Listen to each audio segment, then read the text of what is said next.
Good morning. It's Saturday, the 31st of March. I thought this was a weekend before. I have been having so many troubles with dates this last couple of weeks. This is Shootin the Breeze. I am your host, TakersMinion, as always. As always, joined by my good friend and co-host from Kyoto, Japan, Mr. Dr. Senju. Good morning to you, sir. Good morning. Somehow I disappeared from Twitter entirely for about an hour or so. Apparently, because someone was panicking, they couldn't find you. Oh yeah, I mean, it was funny and hilarious in a sense. I mean, I already told people, yeah, I changed my Twitter handle. Becky got banked 666 sounds iffy, so I need to be a little bit more professional. So here we are. But then again, someone is panicking in the message board saying that I disappeared. I deleted my Twitter. Something like that. Is that true? That's what they asked me. I can't seem to, for the life of me, I can't seem to find him. I'm like, he didn't go anywhere. He just changed his Twitter handle, and I told him what it was, and he goes, well, damn, I've been following him all along. Then again, someone is panicking in the message board saying that I disappeared. I mean, I deleted my Twitter. What's happened to your microphone, Senju? Nothing. Oh, there it goes. There we go. I'm good. We are also joined today by a gentleman who just started his own podcast. It dropped on Thursday. It's called the Yes, it dropped on Thursday. Yes, it's. I listened to it. I listened to most of it. Okay. It is called. You sure we didn't drag Conrad Thompson into the? I swear it sounds like Conrad Thompson, but no, we did not. We're joined by a gentleman from Charlotte, North Carolina. Woo! The Woo Nation. The Woo Nation, of course. His name is Biff Kensington, host of the Queen City Express. Good morning, Biff. Good morning, greetings and salutations. I am the cock of the walk, the master of talk. I am the master of disaster. I am east of the Atlantic, west of the Pacific. I've messed this all up, so I'm just going to stop. Yeah, at least you didn't say anything about Space Mountain. Well, I was actually going for a Randy Savage routine, and then I kind of where's the oh yeah. Oh yeah, dig it. Oh yeah, dig it.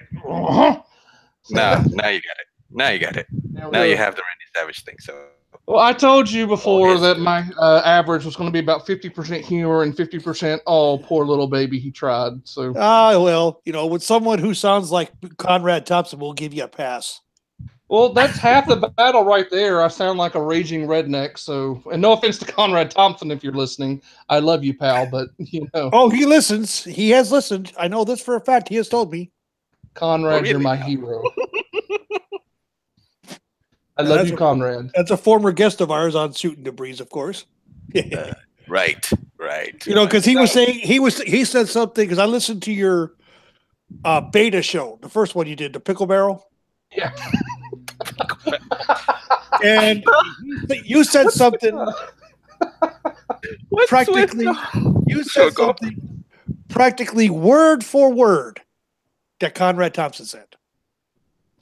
And I can promise you I'm not Conrad Thompson. I am nowhere near that talented. So, but I know that when you said it word for word about it's a great time in professional wrestling. There is something for everybody. You just have to find it. Conrad Thompson said the same thing because my attitude up to that interview was garbage. And MDS will tell you, I was down on everything. Yeah, you did. And after that, listening to that and having him say that, I was like, yeah, I'm sure there is. And I started looking around and I started finding it.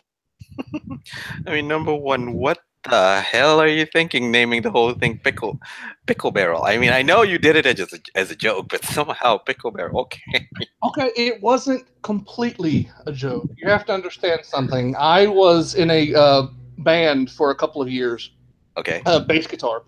Mm-hmm. And it wound up not working out. But while we were kind of in the death throes of our failure, I was making the joke that I was going to transition like, blues, old-timey blues and, oh, good Lord, I can't think of the genre now. Anyway, I was going to set up shop on an old country store and call myself the Pickle Barrel. And so that name kind of stuck.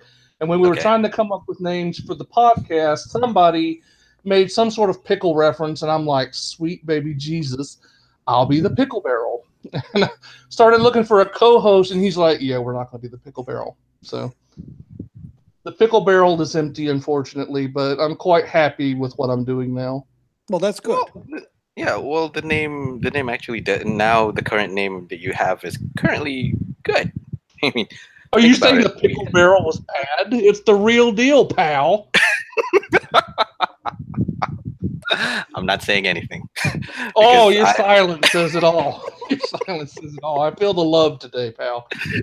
Nah, it's good. I mean, that's good. This one's better. At least this one sounds This one sounds a lot more professional. That's called a professional segue into saving one's ass. Hey, I'm a professional. What can I say? But I feel the love. Move on. I feel the love. Let's just move on. We're always out here trying to help the new guy. Yeah, sure. Wait a minute. Come on. We always try and help what? We always try and help. We always help the new guy. Technically speaking, yeah. There hasn't been a podcast that we haven't promoted that has started out new. Technically, you actually dragged a new guy into doing a podcast. Yeah, that is Ruthless Aggression Era podcast with Metal Matt. Number one. Number two, you dragged my ass into doing this. All I did was ask. You could have said no. A month after I joined in, do you want to do it? Yeah, let's do it. To be completely fair, Taker, you're a very hard person to say no to. You've just got that lovable personality. It's, That's true. I try. That's true. I mean, okay, boys. What do we have for this week? We could talk a little bit about Raw, which was not that bad, really. You know what? Let's leave Raw, SmackDown, NXT for a little bit about later. Because I have a little bit of a tidbit that you guys have been talking about before the pre-show during the pre-show anyways. What's that? The whole thing about WWE has failed to generate proper heat for AJ Styles versus Shinsuke Nakamura feud. Number one. Why? My question is why? Why do we have to have a goddamn heel for every freaking match? We don't. Can't. My opinion, and I said this last night. Why can't we have two wrestlers that are good at what they do as long as they're left well enough alone? All they need is the basic storyline of what they want, what WWE wants. Let those two work it out themselves. I mean, this whole story has been brilliant. AJ Styles had a problem where he got help twice from Nakamura. Two times AJ Styles has been out ringside, one to watch and one at the request of Nakamura, where Nakamura got himself into a little bit of trouble, but was able to take care of business by himself. I liked the end promo where Nakamura went to give him the Kinshasa and stopped and said, at WrestleMania, knee in your face, and then tapped him on the head. I was like, oh, man. Now, for those of us who know, having served in the military over in Okinawa in the Orient, tapping someone on the top of the head is an insult. Of course, yeah. You do not do that to an Asian person. They will be insulted. Well, so basically what Nakamura did was insulted AJ by tapping him on the top of the head and walking out of the ring. Okay. And I was sitting there going, oh, that's brilliant. That's absolutely brilliant. Brilliant. Okay. So, yeah. So, Biff, what were you saying? Oh, I was going to have to interject something. People complaining about there not being a heel in this program or not watching television regularly because any qualitative analysis of Shinsuke Nakamura over the last month can only lead to one conclusion. The guy is a dick. I mean, he has been trashing AJ so subtly. He is the king of passive-aggressive insults. Exactly. Exactly. And here's the point. Here's my point. Hold on. He's put an Asian twist on the insult that people are not getting. Sure. I mean, okay. Here's my point on that. Turning one of them heel likely probably maybe AJ Styles, because everyone is clamoring for him to turn heel, would have been one way to breathe new life. But I countered with both at the peak of their popularity. Nakamura, what? Your mileage may vary on Nakamura. Styles is already popular, uber popular, no matter what you do. Nakamura, your mileage may vary, but I think he's popular. Both of them are at the peak of their popularity. If turning any one of them heel, in my opinion, it would have been short-sighted. It would have been it's kind of like a knee-jerk reaction into doing something that would freshen up a feud. Why can't we just have two people who want the same thing, and to do that, you have to beat each other up to win. Yeah. Just a fight. Yeah. It's simple. You don't have to confuse everything. Not everything would have to go on a good guy versus bad guy story. Well, if we go back to the Attitude Era, wasn't that something that Vince McMahon said? That, you people are smarter than the good guys versus bad guys. Yes.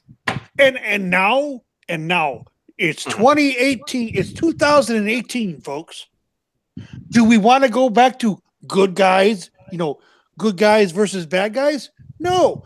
All I want now is a quality match from two performers in the ring.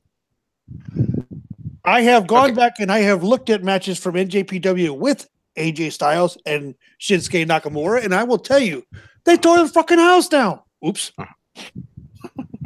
I mean, okay, I'll ask both of you this. What's the difference between this feud, AJ Styles and Nakamura, with, say, Roman Reigns and Brock Lesnar? Well, I actually have a theory on this, and I think this might explain why there's been such a divisive opinion. With the AJ Nakamura match, we knew from the Rumble what we were getting. It was set in stone. Nobody really seriously bought into the fact that AJ was going to lose the title. At least we all hoped.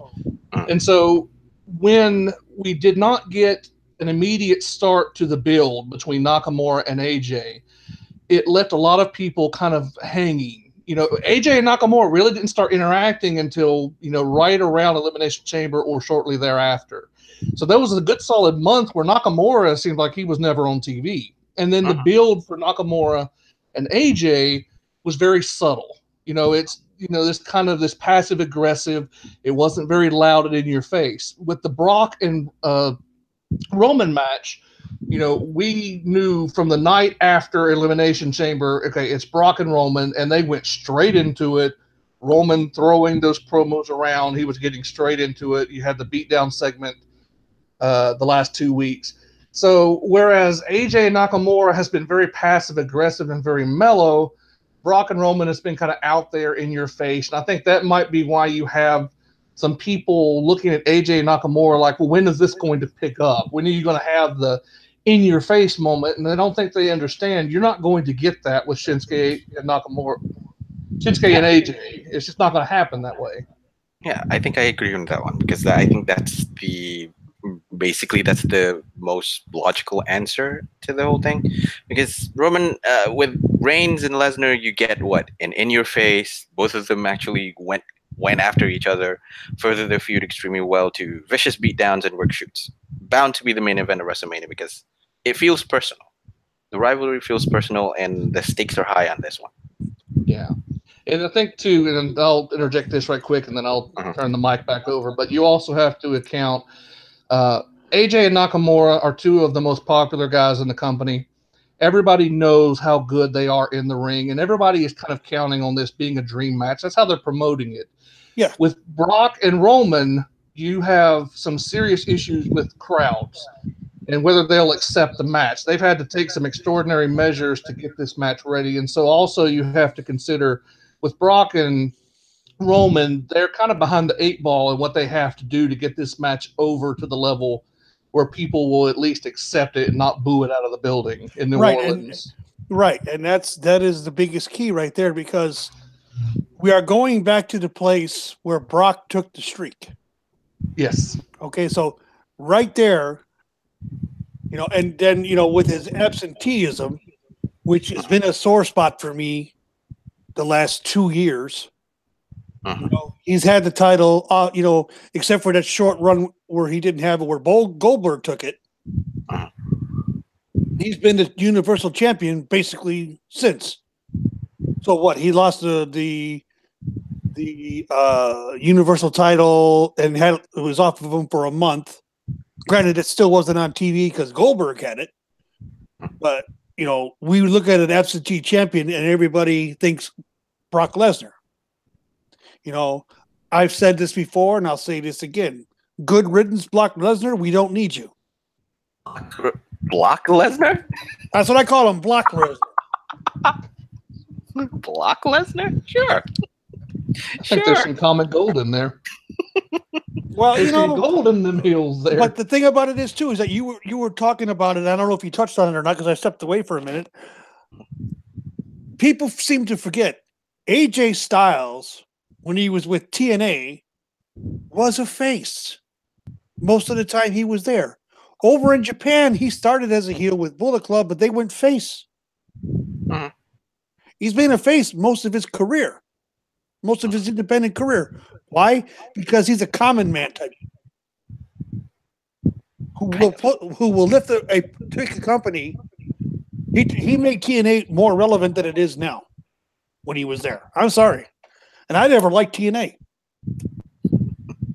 Well, he's basically the one who carried TNA through its roughest days, weeks, months, maybe. Throughout, otherwise known as all the company's history. Yeah, throughout all, maybe a little bit more prominent throughout the tail end of his career there in TNA before he jumped in JPW. But taking the TNA belt with him, mind you. Well, he actually came back. He actually came back and returned it. Yeah, but he actually took it with him at one point. At one point, he actually held it ransom. But anyway, in any case, I mean, I think the point being said is that, well, we haven't really seen business picked up, and people are expecting business to pick up with Styles and Nakamura. Number one. Number two, with the whole focus suddenly shifted between these two towards Daniel Bryan, Kevin Owens, Sami Zayn storyline. It's hard to blame the WWE Championship competitors, Nakamura and Styles, for feeling like they're being the afterthoughts all of a sudden. Yeah. Because the shift in dynamic is just sudden. You have the news that Daniel Bryan came back. But Daniel Bryan is cleared to wrestle. Oh, that's good. And then suddenly they came out again that Daniel Bryan is going to be involved in Sami Zayn, Kevin Owens, and Shane McMahon possibly. And suddenly the whole dynamic of it turned. Rather than your focus supposedly has to focus between Nakamura and Styles, this is what happens. Yeah, I don't see Shane being able to wrestle, to be perfectly honest. Not with diverticulitis. That's not something you mess around with. Ask Brock Lesnar. You can ask me. I suffer from it. So it's not fun. My mom had it. Yeah, it's not fun at all. So. 7 surgeries later, they finally got it fixed. Yeah, you don't mess around with diverticulitis. When you get into those intestinal diseases, that's pretty rough territory. And plus, he had the surgery for the hernia, so that generally takes 2 to 4 weeks before you're fully healed up from that. So I don't see how he's going to be ready to go for Sunday. And Daniel Bryan can't carry the load like he used to. He's restricted because of the protocols that he's under.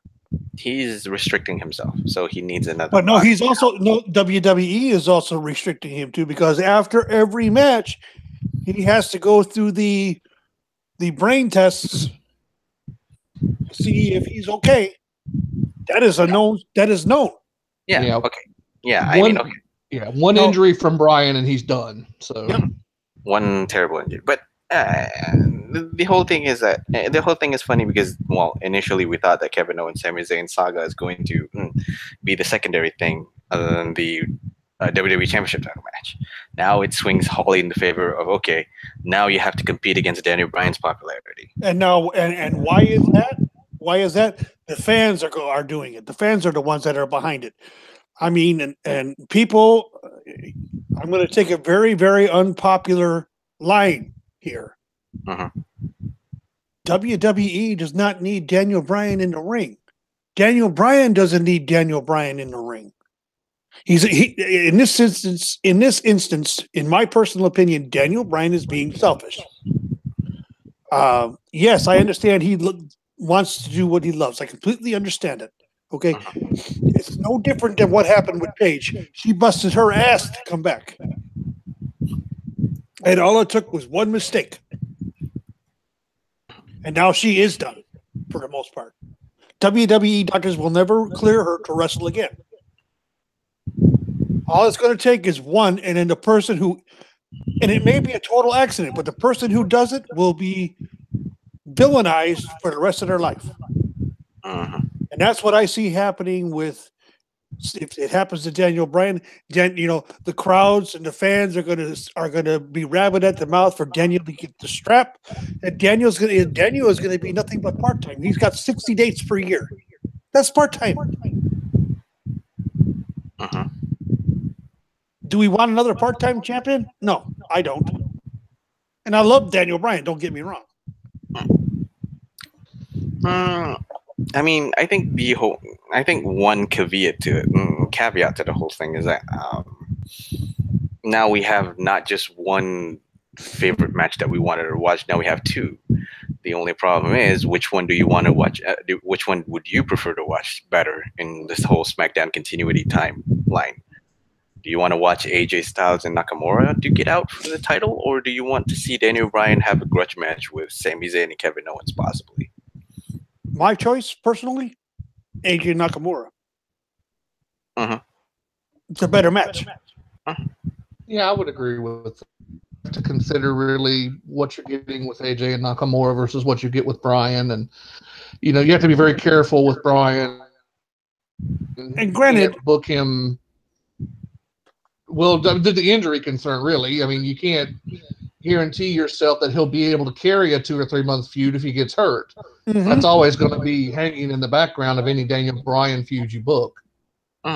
Exactly. And can the WWE bear that worry? Can the WWE bear that weight? No. They're going to get him in these feuds that, it's one match and he's going to wrestle a couple of times and that's going to be it. Probably so. What I have to basically would have to see, but I just don't see, what we all know, the three of us know that the smarks are going to scream for Daniel Bryan to be champion. Oh yeah, because he's not had the big run.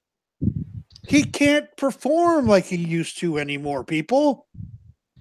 Yeah, if you put Daniel Bryan on the same show as Roman Reigns, you're asking for trouble, because that's just going to be a 2015 all over again. You're going to have people that start chanting for Daniel Bryan during his matches. You literally cannot do that. You'll kill Roman for good if you do that. And that's what a lot of the fandom wants to do anyway. Yeah, it is. Yeah, it's Daniel Bryan can give you an awful lot, but you have to book him extremely carefully. Because as much as Bryan can give you, Bryan can also cost you a lot. Well, you look at the match that Kurt Angle had filling in for Roman Reigns on the Shield against Braun, The Bar, and Miz. Braun Strowman put Kurt Angle through a table. Okay?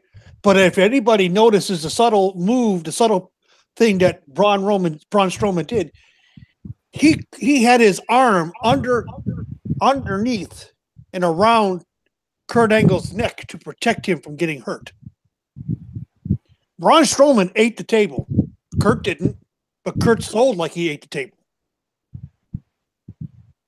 Basically. I mean, at the end of the day, I think it's all preferential. I mean, it's opinion. It's all opinions and whatnot. I mean, despite what people believe, I don't think WWE takes stock too much into, what the fans have to say, what the internet wrestling community has to say, unless the whole situation or the whole thing ends up in a huge uproar. just like the whole decision with the Fabulous Moolah thing. But wow, yeah, but they didn't. It wasn't that the fandom went at WWE. They went to Eminem Mars.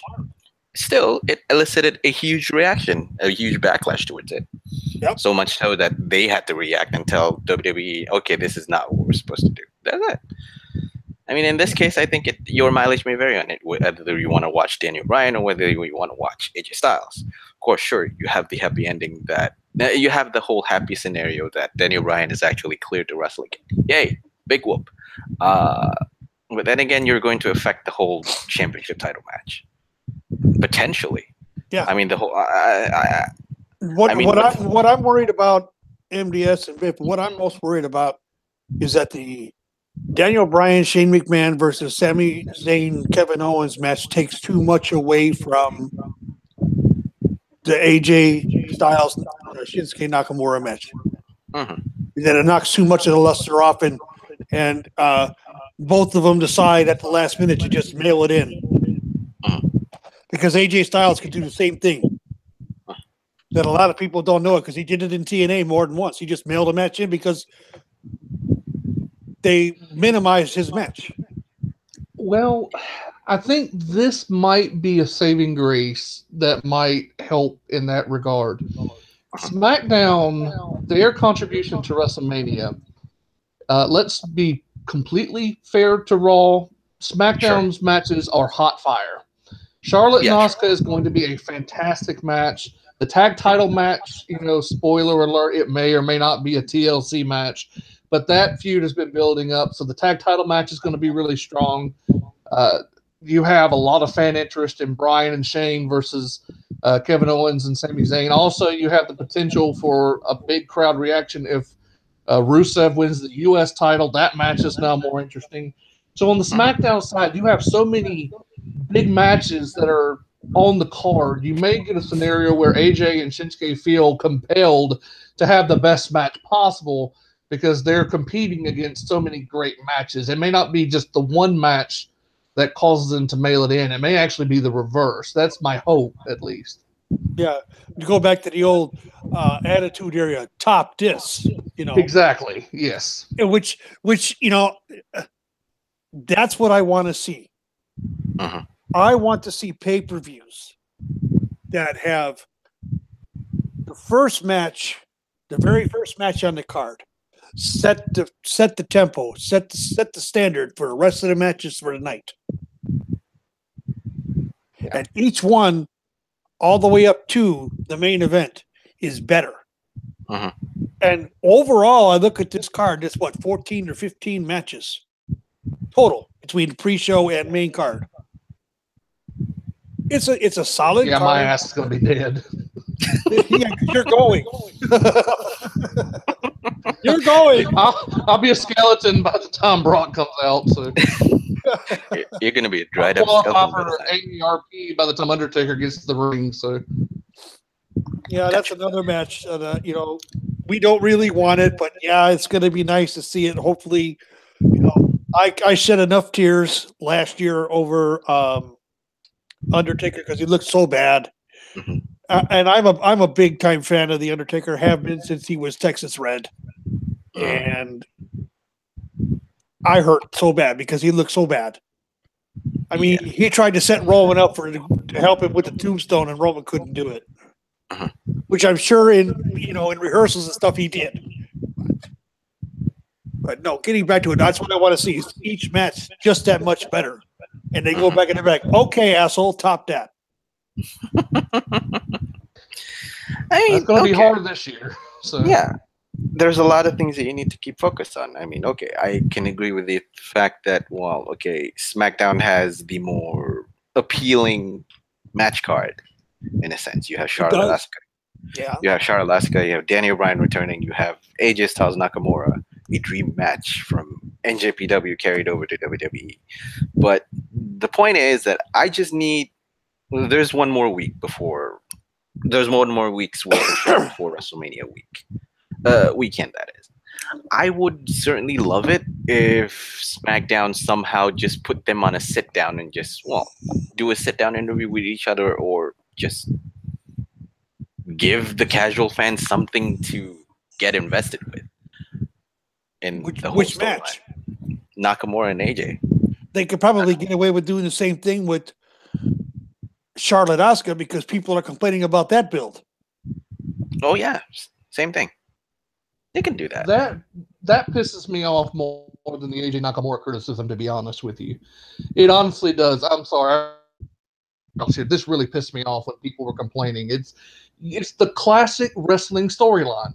You have strong, credible champion, best of the four horsewomen, in my personal opinion, and that's not just because she's from Charlotte or that she's called Charlotte. She has been positioned as the best, and she's one of the most athletic women in company history. Okay, strong, credible champion. Here comes Asuka, undefeated.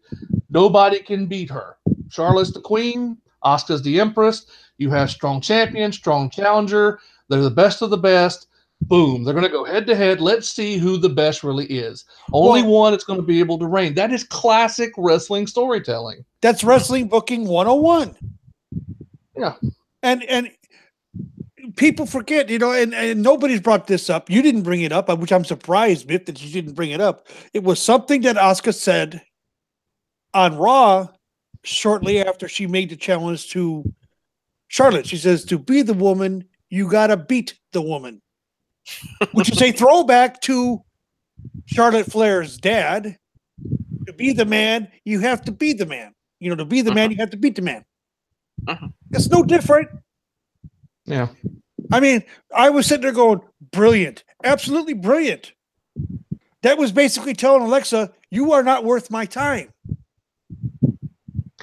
Yeah. I mean, you are not worth my time. Despite the racist promo you cut on me, you are not worth my time. I am not going to bother with you. You are a pimple on a fly's ass to me. That's a very attractive pimple on an ass, by the way. The most pleasant pimple on an ass I've ever seen. The most colorful and pleasant pimple, yeah. Kinda. It's like, you're right. It's a classic. Two very strong alpha mentality females that are going to go in the ring and settle a score. We don't need the hot promo talking shit back and forth. We know Asuka can't do it. She's not very good at it. We know this. It's accepted. Charlotte has gotten better Charlotte has gotten better since she has gotten out from under her father's shadow. She has really shined. She's her own person. She's different. Her as a face right now is working. People say, oh, no, Charlotte needs to be a heel. No, Charlotte's actually having a good run as a face. Yeah. Which, again, arguments here again, we have who's the heel in this match? There isn't one. People, there isn't one. Just let the match happen and enjoy yourselves. Is that too much to ask? Apparently so, given the way people are bitching. So, I mean, yeah. And maybe that's why WWE doesn't look to accommodate online fans. They always strive for the casual for that reason. They know we're going to watch no matter how much we bitch. So, I mean, the backlash to Roman Reigns started in 2015, and it's 2018, and we're all still here bitching about the same things. So.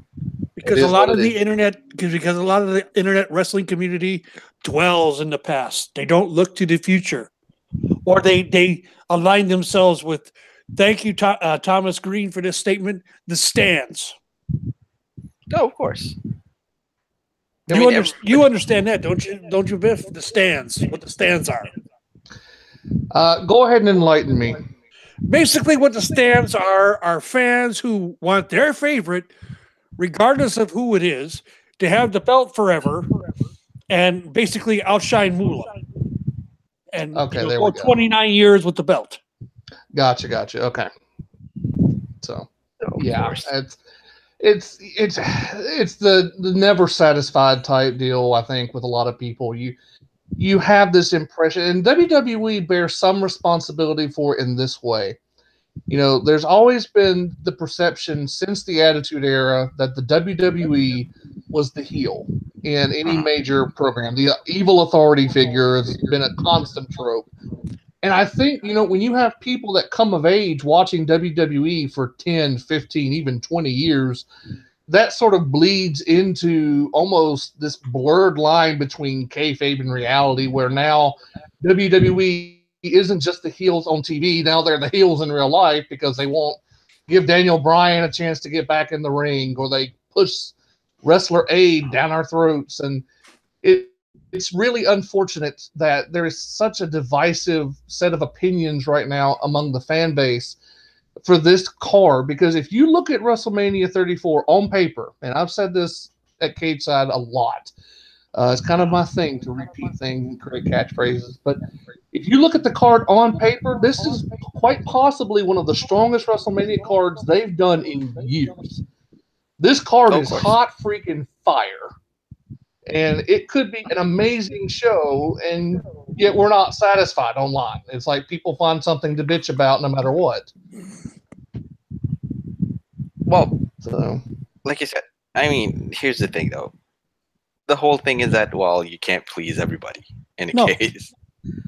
That's the basic argument that I usually pull. You can't really please everybody because WWE Universe now has everybody. You have your niche audiences, you have your casual fans, you have your hardcore fans. When I qualify as hardcore, having grown up on 1970s and early 80s AWA and early WWF matches. Okay. I mean, good, solid quality matches where stories were told over weeks and months. Whereas today, and I've said this before, and I'm going to say it again, the problem with fans today is you look at our society. What is our society? It is instant gratification. They want everything right effing now. Yep. If they don't get it, then nobody cares about them. And that is a problem. Wrestling at times needs slow burn stories. I.e., Sasha Bailey. Nobody knows who's going to turn on that one. One week it looks like Sasha. The following week it looks like Bailey. Who's going to turn? When are they going to turn? How's it going to happen? And I'm loving this. I'm loving watching the internet melt down over this, because the people are saying, no, Sasha's got to turn. Sasha's got to turn. And I'm like, why? Give me one go. Sasha's better as a heel than she is a face. Really? She's doing a damn good job as a face right now. She's showing heelish tendencies, but then again, you have Bailey after Elimination Chamber basically leaving Sasha out to dry twice. That's kind of heelish, isn't it? Could you imagine if modern fans were thrust back in time to like 1989 WWF? Or could you imagine modern fans being pushed back to 1973-74, watching matches from the AWA with Vern Gagne, or WWA in Chicago that I used to watch with Bob Luce? That tells you just how old I am. I am old. Okay. I'm one of the oldest parts in the threads on Cage Side. I don't quite track that far back. I'm 1989, 1990 myself, but I love wrestling, and I've studied wrestling history. Living in Charlotte, you kind of come of age with parents and grandparents that watch Mid-Atlantic. So yeah, so you know exactly what I'm talking about. Yeah, there's no way people would survive if they were forced to watch the old programming that a lot of people our age or older came up on. And I was using the 89 example. Jake Roberts and Ted DiBiase in WWE, they had a feud that started in the spring of 1989, and it carried all the way to WrestleMania 6 before it even really had a strong match to put on that feud. It was kind of back and forth in segments up until that part, and that would never work today. And the thing that was nice about it is you didn't have them week after week in a tag match against each other. They were kept apart. Yeah, you could go a month at a time without even hearing any one of them, and so you would just. But there would be the promo. Yeah. There would be the videotape promo of those two talking about each other, but they would never really face each other in the ring up to the final, up until the payoff. That's when the big payoff would happen. You'd have the 1 or 2 matches over pay-per-views that one side would win and the other side would win. Or, let's say the face won the first time, and then the next time they had a match, the heel won with shenanigans and this and that, and they would have the stipulation match at the end, cage, whatever. There would be the total blow off match. Everybody, the people bled. People bled back then, and this and that. I miss that stuff. I miss those kind of stories. Yeah, the whole long game kind of storyline where you spend about 4, 5, 6, maybe even a year for a build up to pay off. So, yeah. Yes. Yeah. That's a lost art in wrestling. The last time they did that was The Rock John Cena. It was the night after the WrestleMania that Cena lost to The Rock. They started the story of The Rock and John Cena for the following Mania. And it went a year. That story went a year. Well, I mean, I honestly, when Roman Reigns won the Elimination Chamber, I thought they were going to do something similar in the story for Brock, where they were going to tie in WrestleMania 31 and have it be a 3 or 4 year long story where Roman was getting back to the point where he could, take care of unfinished business and do the last thing that had eluded him in WWE. They didn't wind up going that route, but it goes right back to what we were talking about earlier, what you mentioned, instant gratification. People want it right now. They don't want to have to wait for it. And so the capacity to tell stories that go on for months at a time is hindered so much by the fact that you have to put these guys out on TV every single week or the fans don't care anymore. They find some new flavor of the moment. Yep. Yeah, that's true. I mean, and that's a sad state. It really is. It's it's a sad state and a little bit troubling state too, because that means you can actually easily shift focus from one point to another in WWE terms, anyways. I mean, like now you have AJ Styles, Nakamura, and now you have Daniel Bryan fighting Sami Zayn and Kevin Owens. Shift focus, instant gratification. You guys get Daniel Bryan. You guys wanted Daniel Bryan. You guys get him. At the expense of Nakamura and AJ Styles. So, which it should be, in my opinion, that should be the marquee match for SmackDown. But it's of course. But it's not. And the reason it's not is because Daniel Bryan is there and in the match. That's why. Well, I won't say that it's a huge. And I'm not knocking on Daniel Bryan coming back. Don't get me wrong, people. I'm not. It's just the timing, in my opinion, is bad. Mm-hmm. I mean, I'm not. Yep, and it's and I think underlying issue here that needs to be said. Quite frankly, WWE's creative team has not earned the faith necessary to make these types of storylines work.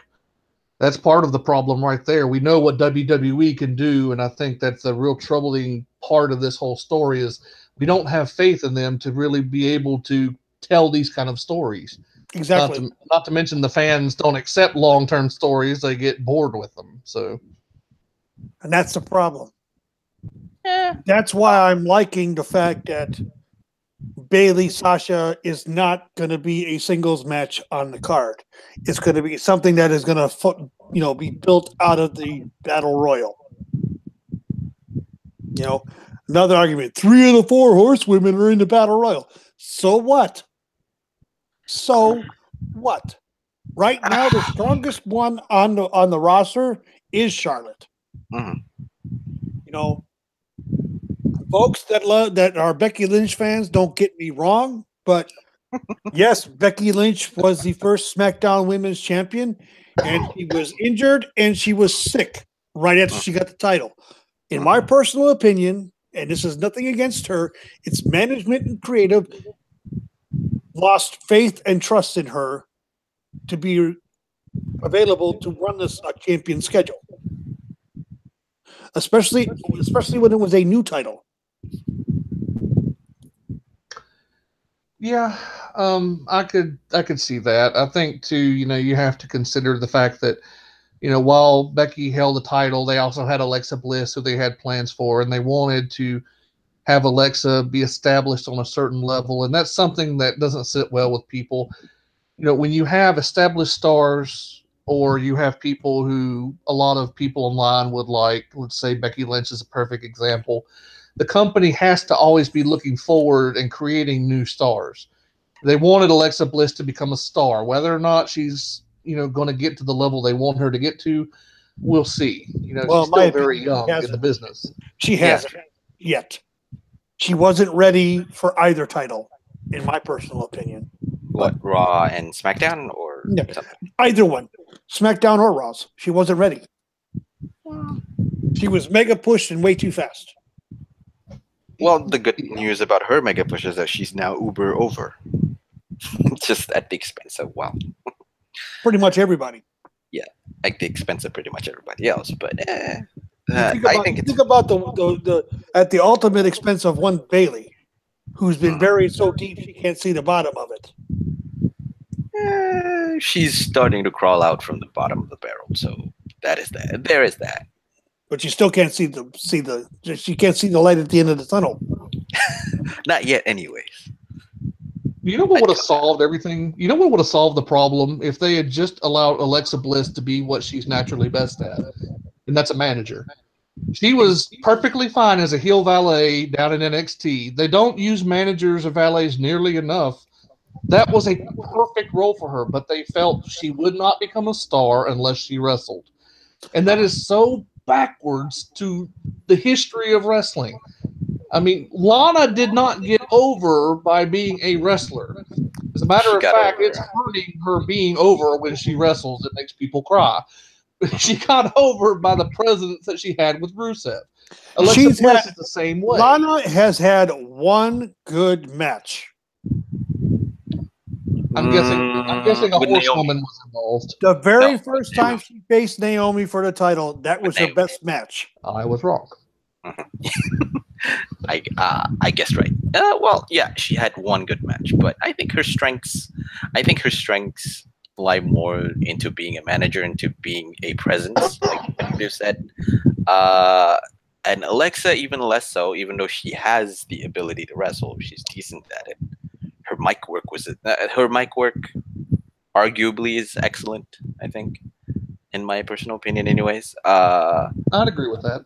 Yeah, and she can also be a presence beside, back then it was Buddy Murphy and Wesley Blake. And in the MMC quite recently, she's a presence beside Braun Strowman. She can be that. Which Alexa Bliss is going to probably be Braun's mystery partner. Oh, we'll see about that. I mean, I'm not putting my eggs on the basket just yet. Remember who said that last week, MDS? I want to believe that would be the ultimate Vince McMahon going, I'm thumbing my nose at you folks because you don't know what you want. This is what I want. This is what I want, pal. You need a few extra expletives in there to make it authentic, but yeah. Yeah, I can't. I try to avoid that. You know that. I try to keep the show PG. He's trying to be more polite in the show. We need like a redacted sound effect here. Did a deep. Technical difficulties, please stand by. That's good. Because I've gone off on some very vulgar rants on this show. Well, he has. He definitely has. Well, that's why I'm here. I'm going to keep things mellow, keep things, how we do it here down in the South, where we kind of take things down a notch. And I know. We're sipping on our mint juleps, and because I lived in Lower Alabama. Oh for a God! While. I lived in Mobile for a while, so I know. Well, you're even more hardcore redneck than I am, pal. Exactly. He travels. I would love to go back down to Mobile too, to be perfectly honest. His life down there is so much easier. Everybody's kind of like, oh, well, We'll take care of it whenever. I'm just laid back and be just slow. Exactly. Yeah, but Mobile is so close to Mississippi. That's where the wild things live. You don't want to go too close to Mississippi. If you've never been to Mississippi before, the size of their bugs down there, Mississippi is like an alien planet. Okay, it's the redheaded stepchild of the South, even more so than Tennessee. Biff. Oh, okay. I drove a semi track. I drove a tractor trailer big rig. Yeah, 12 years. You bet your sweet ass I was in Mississippi more than once.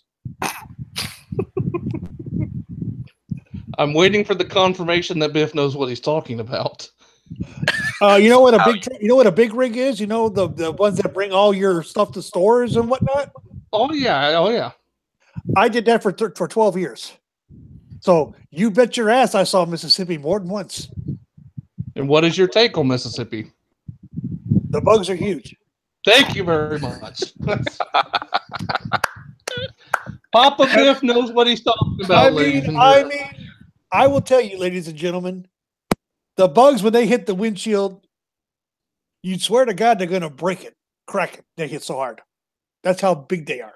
Yeah, they'll get out of the car and bitch at you for ruining their flight path. Yes, they will. Yeah, my ex-father-in-law, he used to live down in Mississippi. He was an exterminator, so he had some horror stories about going into combat down there. Going into combat with what, 8-legged freaks? Well, the cockroaches shoot back at you.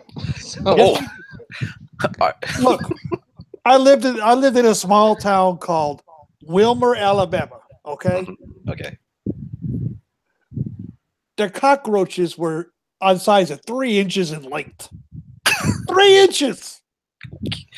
That's big. We used to find them. My mom would freak. My mother woke up one morning and freaked the hell out. What was happening is that on the kitchen countertop, my mother had the dish rag sitting there that was damp. There was a cockroach over there sucking the water out of it. Like a vampire. Yuck. Cockroaches the size of alligators down in Mississippi. Yes. Mississippi and Lower Alabama. Yes. They don't domesticate horses in Mississippi. They domesticate water bugs. So. Oh, yeah. I saw those things up to 5 inches. It was ridiculous. It's like, holy Christ. And now you know why people are so damn religious in the South. It's because of the bugs. They will eat your feet. And don't forget the fire ants. Oh, God. Oh, Jesus Christ. I sat down in a fire ant's nest one time and didn't realize it. They were infesting my in-law's porch. It was like 8 at night, and I was sitting down there playing the guitar, and all of a sudden I felt a burning sensation in my pants. And it wasn't the Holy Spirit. It was fire ants. We were sitting there playing some gospel tunes, and all of a sudden I started jumping up, and I'm like, fire ants, excuse me. Excuse me. They are bad. And boy, you want to talk about pain. And the thing about it is that you don't know where a mound's going to come up. It just appears. One day it's not there. The next day, there's a 3-foot in diameter circle and a 6-inch high mound. That's a fire ant. That's a fire ant colony. They just come out of nowhere. You have to be pretty hardcore to live in Mississippi. And Alabama, Lower Alabama, Mobile, and all that. Yeah. Yeah, the deep South, man. I live in the upper South, the hoi polloi, the hoity-toity upper South, where we eat our meals off paper plates, where the money lives, quote unquote, the money. No, that's Virginia. I'm living in North Carolina. The old saying, I'm a valley of humility living between two towers of conceit. You know, you have Virginia, which is the old money. That's the plantation owners. And then you have South Carolina, which, you know, God's favorite little playthings. Tennessee, the hillbillies. West Virginia, well, we're not allowed to say. More hillbillies. Hillbillies from a different genetic stock, let's say. Mm-hmm. More inbred, but anyway.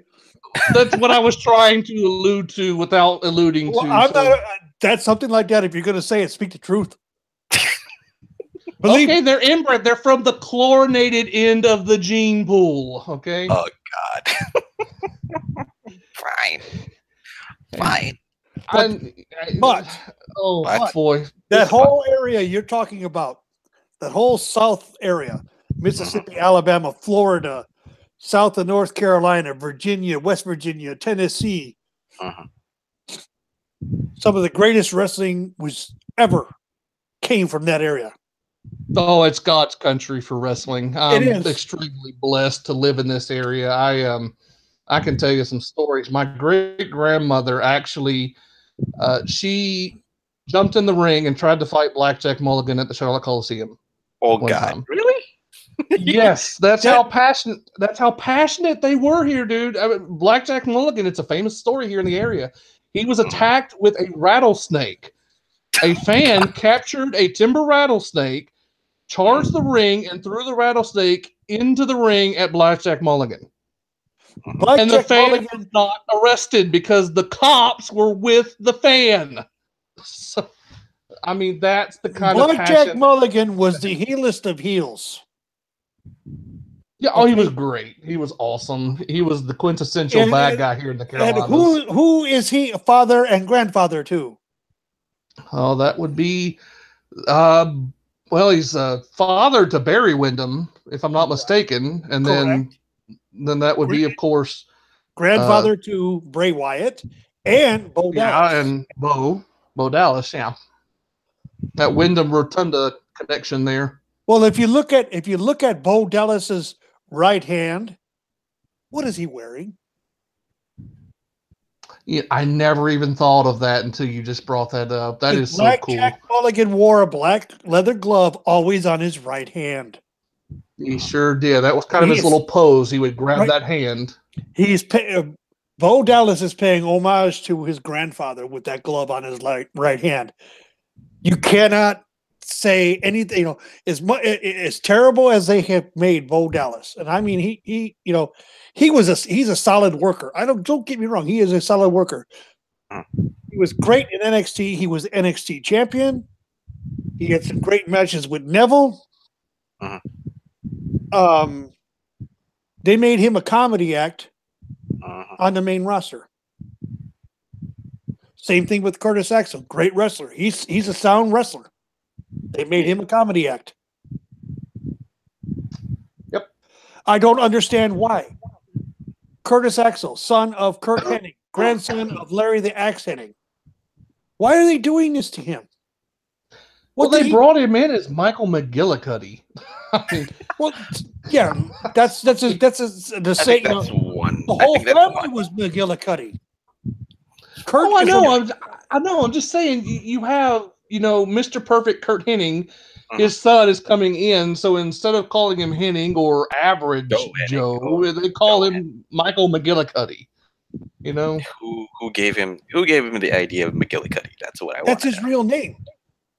Oh, really? Yes. Well, that's why people have real names. Sometimes real names are not good. If Curtis Hennig, that's his real name.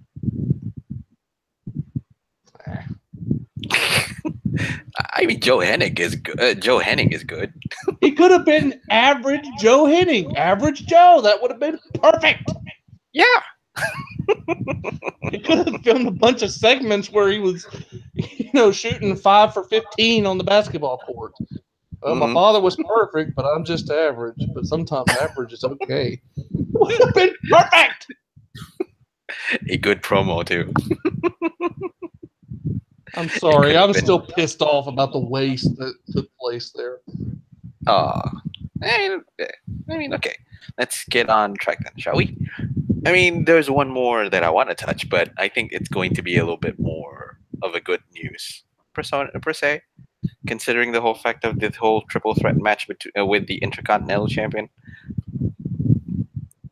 Yes, indeed. Yeah, because, now we actually have a confirmation that, the Mizzenins now have a baby.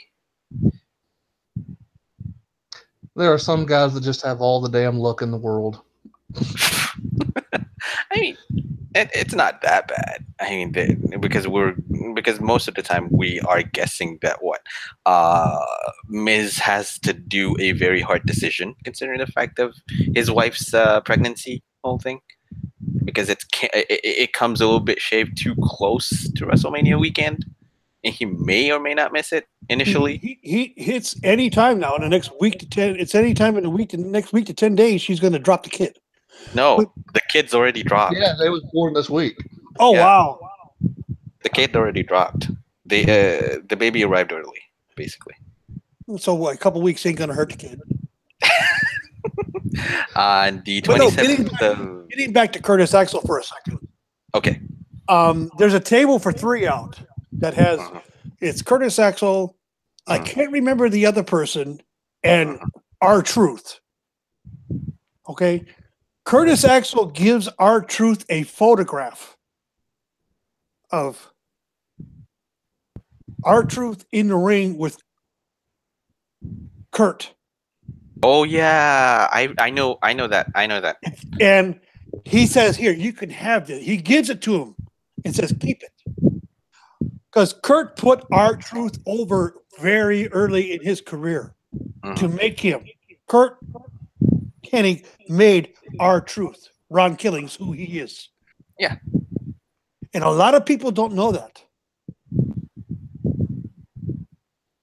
That's the kind of person Kurt was. If he knew he could get you over and help you, he would. You don't really see that today with the current WWE wrestler. No, of course. The Fizz Man is here. 2 weeks in a row. What is this? No, actually, technically, it's several. It's actually. Well, let me think here. I wasn't on last week's show. I was on the other one. 2 out of the last 3 weeks. I stand corrected. Oh, hello there, Mr. Kensington. Well, hello there, cutie pie. How are you doing? This is gonna devolve into something bad. I can just feel it in my bones. You're kidding me? This is podcasting gold. It is. We always seem to pull a golden moment out, and this is it. Well, actually, I think it's more along the lines of you're friends with Duke and SK, right? Hmm. Yeah. Who? Biff. I'm asking Biff. Oh, okay. Oh, I'm sorry. I'm friends with who? Are you friends with Duke and SK? I don't know who they are. WWOR Duke and Thomas SK Green. Oh, I've talked with them. I wouldn't say that I know them very. Oh my God! You need to see a few of the podcasts I've done with Duke. Those are always hysterical. I once actually managed to pull a literacy reference that he didn't even realize I would do. I referenced Alexa Bliss and call it or Pippi Longstocking. Oh, sweet baby Jesus! So right now, as we are speaking, if Duke is ever going to watch this podcast, currently in the Virginia, North Carolina area, he is currently screaming at this point going, "Oh God, Fizz is in a hangout with Biff." Yo. You want me to pull him too if he's awake? No. I can go see if he's awake. Hold on, I'll do that. Why not? Hell, let's have fun with it. I mean, I promised myself that this week is going to be like. This is going to be the week where everything is just laid back and we're just gonna shoot the breeze. We're just gonna mellow out and just go crazy on it. Well, we certainly got that going in spades right now, man. Yeah, that is the theme of the day. We're sure we can. The thing about it is that I'm beginning to see why I like Biff so much because he's old school like me. Of course he is. You realized it just now? I'm just now really figuring it out because he's as much a historian of the game as I am. Hey, I'm a founding member of the Bob Caudle fan club. Thank you very much. Damn it, boy! I take my old school wrestling seriously. Oh, I do too. I'm one of the founding members of the Dick the Bruiser fan club from Chicago, for crying out loud. You better have an honorary cigar from that man. I do. Believe it or not, I do. There you go. It was a Habitat. It was a cheap ass cigar. For those of us unfamiliar with who Bob Caudle is, what is Bob Caudle? Bob Caudle is the former I'm trying to think of the best way to put this. older or newer fans, I guess, might remember him more as one of Jim Ross's early commentary partners. Right. When the NWA was becoming kind of a transition into WCW. But Bob Caudle worked for Mid-Atlantic Wrestling for quite a long time. He actually, if I'm not mistaken, was an aide to a senator in North Carolina. I think he worked in the office of Jesse Helms. Yes, he did. And when Mid-Atlantic would do their tapings in Raleigh, I forget the studio that they were at that time, but he would just kind of come over and do some commentary work for them. They also had Johnny Weaver that would do some stuff for them. David Crockett would be on at different points. So they kind of had a rotating group. Bob Caudle was really one of the preeminent commentators for Mid-Atlantic and Crockett Promotions during the early years. Tony Schiavone would come in that same group later on. But that was kind of a common theme with a lot of old school wrestling promotions. A lot of the commentators had secondary jobs at the TV stations they worked at. Of course, the famous story of Lance Russell in Memphis. He was a weatherman, he was working in the studio, and his co-host was the weatherman for the studio they worked at. So it's kind of a neat little thing, side jobs that a bunch of these old commentators used to have. What got Jerry the King Lawler noticed was the damn cartoon drawings he used to do of the wrestlers. Yep. It was, you mentioned Lance Russell who found Jerry the King Lawler. Yeah.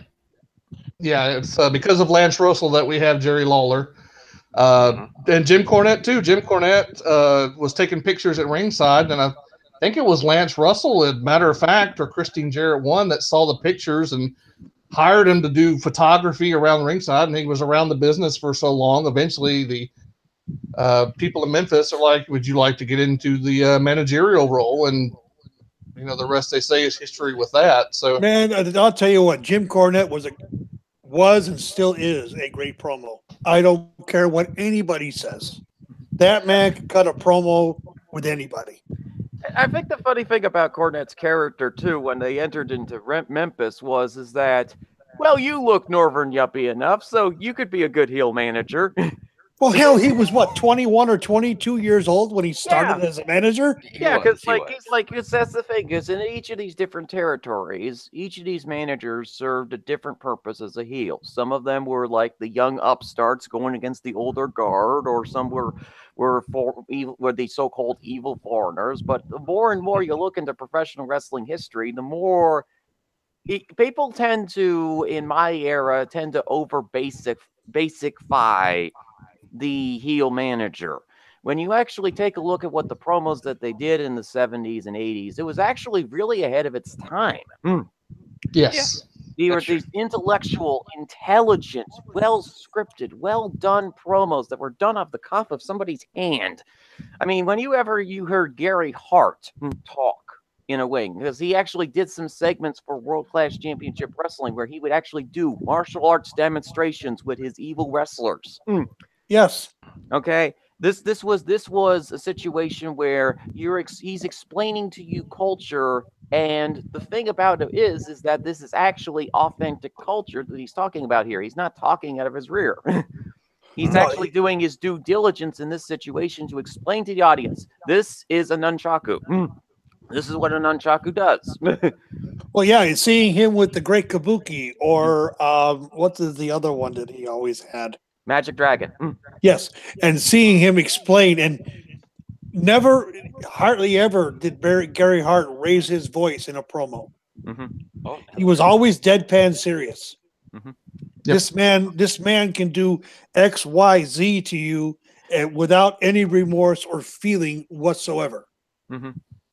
Yeah, and I think that tied into a little bit about some of the backstage stuff with Gary Hart, because early on in his career, he was a little bit more active at ringside in some of the matches, but a lot of people may forget, and it's been talked about in the World Class TV that WWE put out, Gary Hart was actually in a very serious plane crash in the 70s. That's why he killed Bobby Shane. That's why he couldn't wrestle. He started as a wrestler and moved into manager. But he also he was a smoker, and he also had the infamous razor blade. And he was not afraid to cut you. He didn't care. You piss him off enough, he would cut you.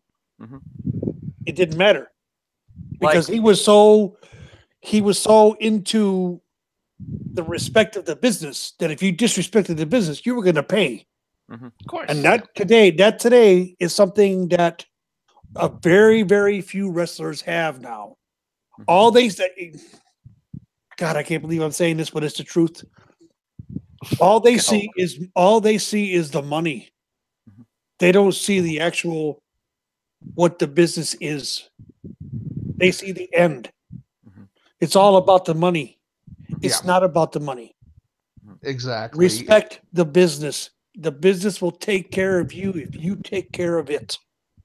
I think that's why you have such a divide between the guys like Jim Cornette and, people like the Young Bucks. And I am a Young Bucks fan. I'm not disparaging the Young Bucks here. I particularly don't like them, but I think they can tell stories in the ring when they want to be serious. Now, when they get into the goofy stuff, most of the time parties. The problem I have with the Young Bucks is most of the time they're not serious.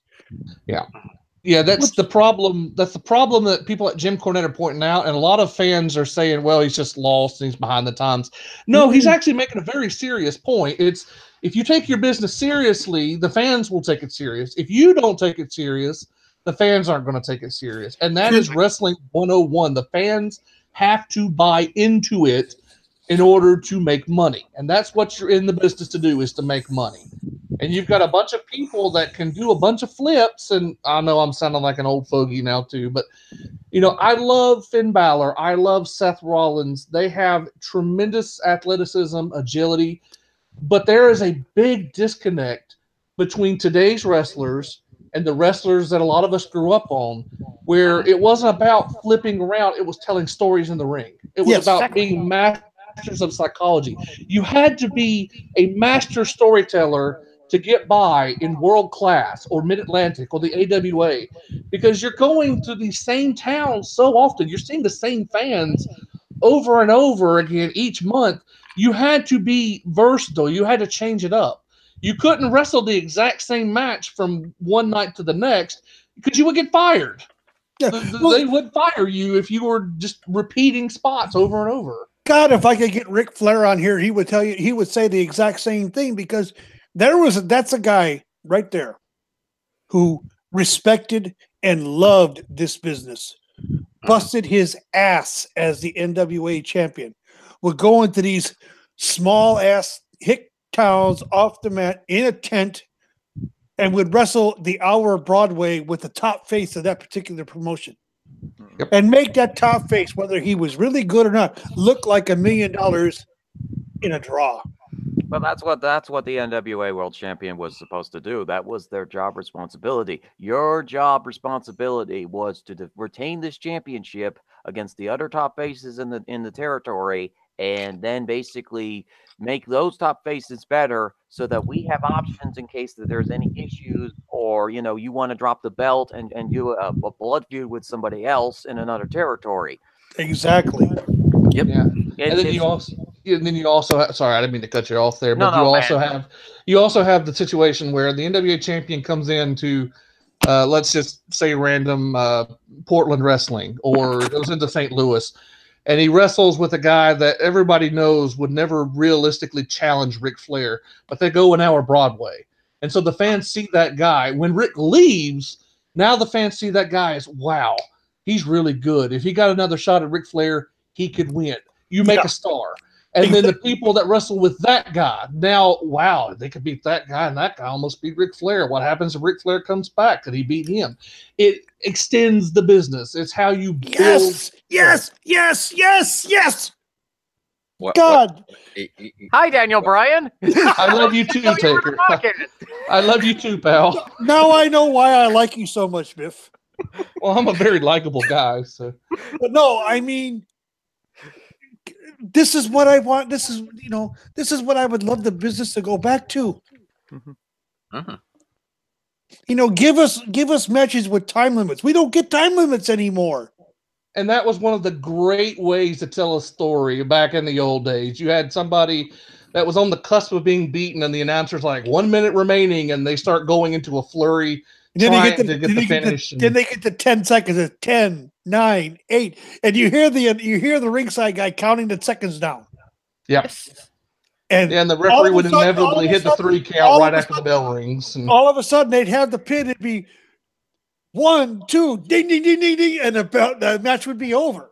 And he would still hit the 3 count, but the match would be over. Or the guy would be in a submission move, and everybody thought that he had quit right at the end, and the face would jump up and celebrate. And yes, God, there's no school like the old school. No, there isn't.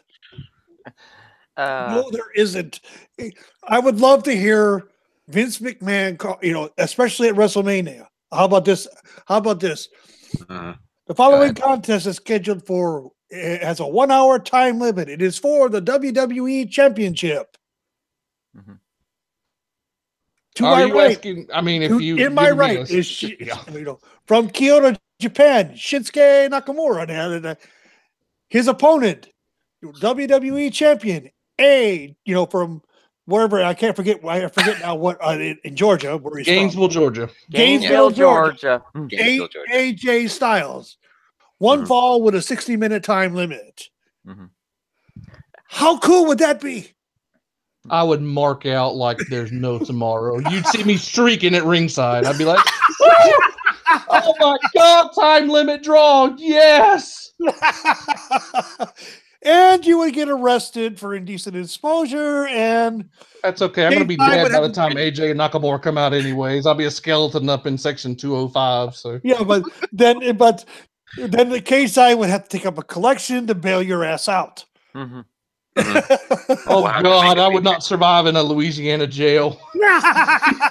You would never see poor Biff again.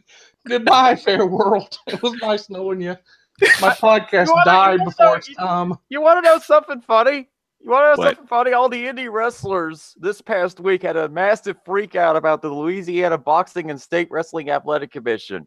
Oh, good Lord. And I'm like, and I looked at, did you guys talk about this earlier in the show or no? not? We haven't talked about that yet. We were talking about bugs. I know, but like, here's the thing. I'm like, okay, go ahead. We can touch on it now. You know what? I was like, wait a minute. It took you guys and gals a week until now to figure out that Louisiana is an old school wrestling territory, that it was run by Bill Watts, who had some of the most archaic and weird rules in professional wrestling that even the other old school guys are going like, Bill, what in the heck are you doing? Bill Watts, the Luddite of professional wrestling. Even the other territory promoters are going like, Bill, what are you doing? I mean, I know we do need to make some advancements in the world of professional wrestling. We can't just have it stuck in some older age. Older age wrestling is good, but what Bill Watts did was just like so obsessive compulsive weird. Like, wrestlers can't go over the top rope. I know it was a method to get heel heat, but it was like we need to kind of expand the moveset a little bit for the wrestlers. Like, yeah, not kind of, but like, because we're getting all these styles from Japan, and Europe is also doing a lot more with creative things with wrestling. So maybe we could be a little bit ahead of the times for once, not like our U.S. auto manufacturing industry in the 80s. But if you're an indie wrestler, you're going into this area, and you're going, this is Louisiana. None of these rules have been updated in about probably 35 years. Okay. And you wait until now of all times to freak out. Not 6 months, not a year in advance. Now to freak out about the Athletic Commission and their list of rules. It took them a little bit too little too late to that, so yeah, we're not going to see any burning hammer pile drivers from the indies, really. We're not going to see any package pile drivers from Pentagon because they're illegal. Of course, pile drivers have been illegal since 1996 because a wrestler got seriously injured, and he won a several $1 million lawsuit. That's why. And Louisiana has a no blood policy.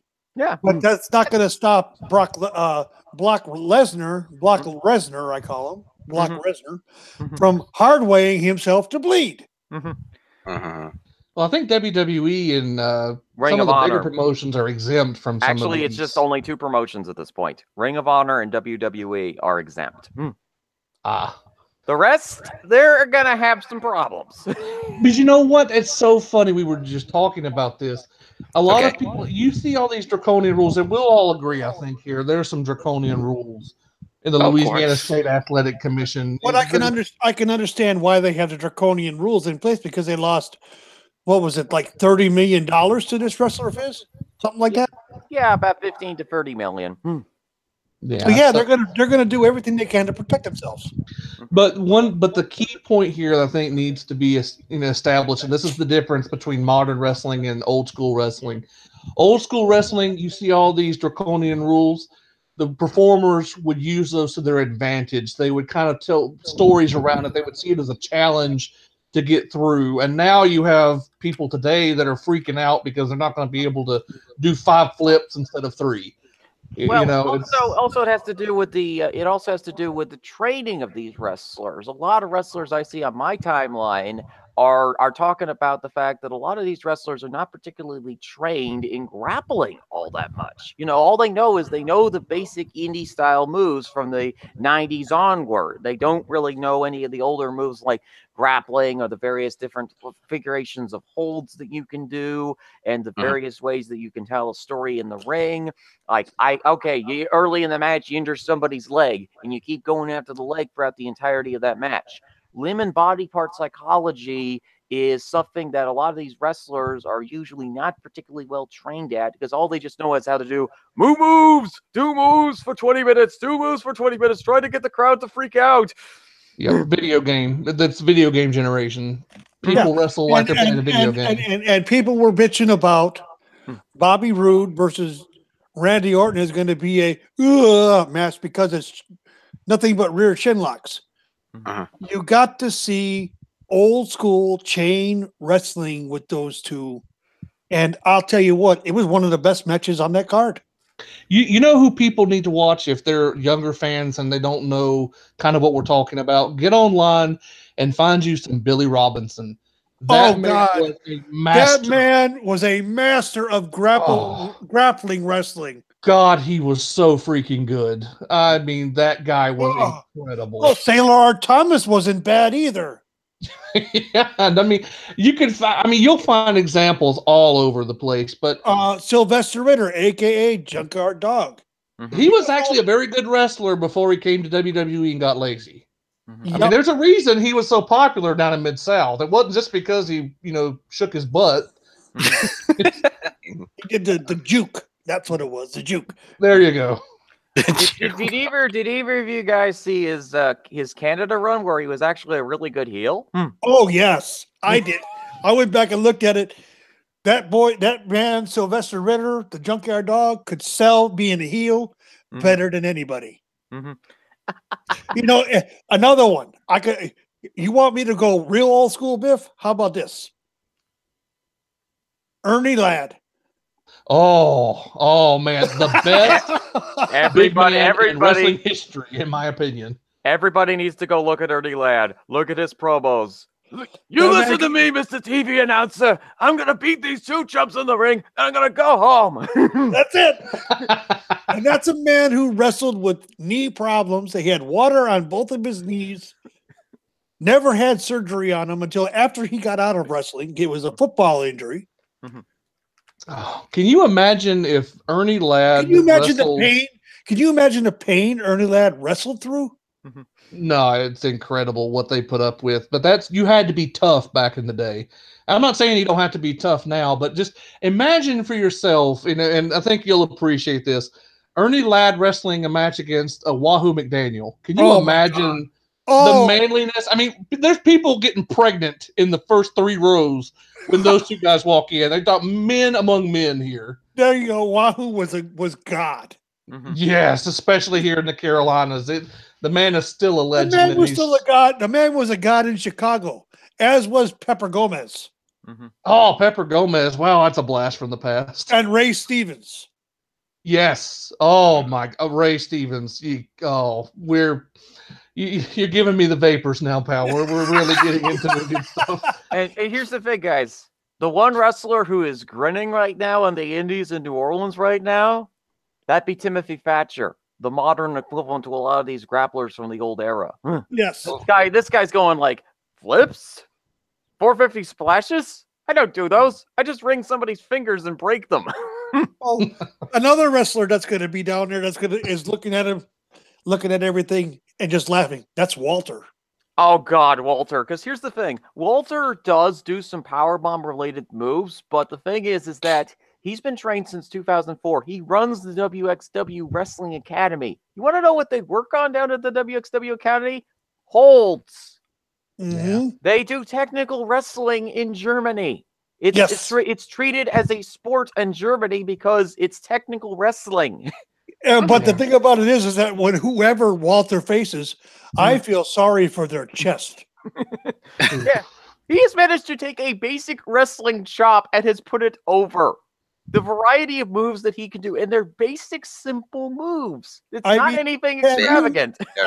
I can't remember the match that I was given by George Curtin Jurger. That would be Dragunov versus Walter at the 16 years old finals in 2000. Oh my God, he had that poor guy Dragunov's chest bleeding from just chopping him. He had petechia bruises and blood from just being chopped. I was sitting there going, this guy reminds me of Dick the Bruiser. Mm-hmm. Somebody told me that, and I was like, no, it can't happen. I was like, holy shit, that is Dick the Bruiser. Mm-hmm. I mean, he's basically the modern equivalent answer in Germany to, what was it, Otto Wanz. Mm-hmm. Yeah.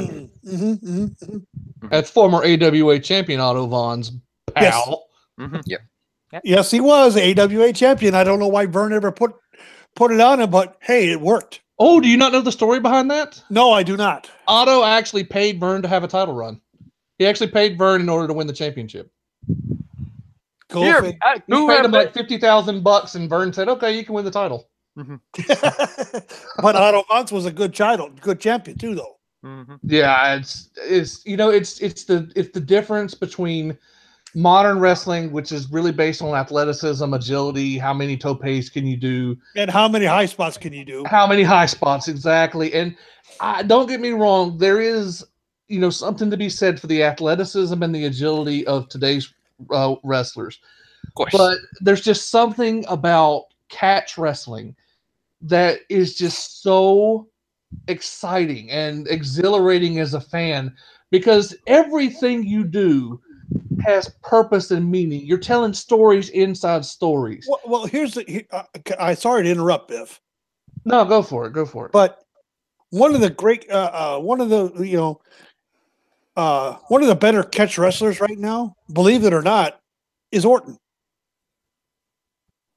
He's definitely very much an old time type worker. If you think about his RKO out of nowhere, that is catch wrestling. He catches you when he'll catch that move on people when you least expect it. I mean, Jesus, he hit it off of he hit it on Seth Rollins off of a high spot. Yeah. It's a reason you sit there and you listen to all the wrestlers talking about the people in the business right now, and almost to a T.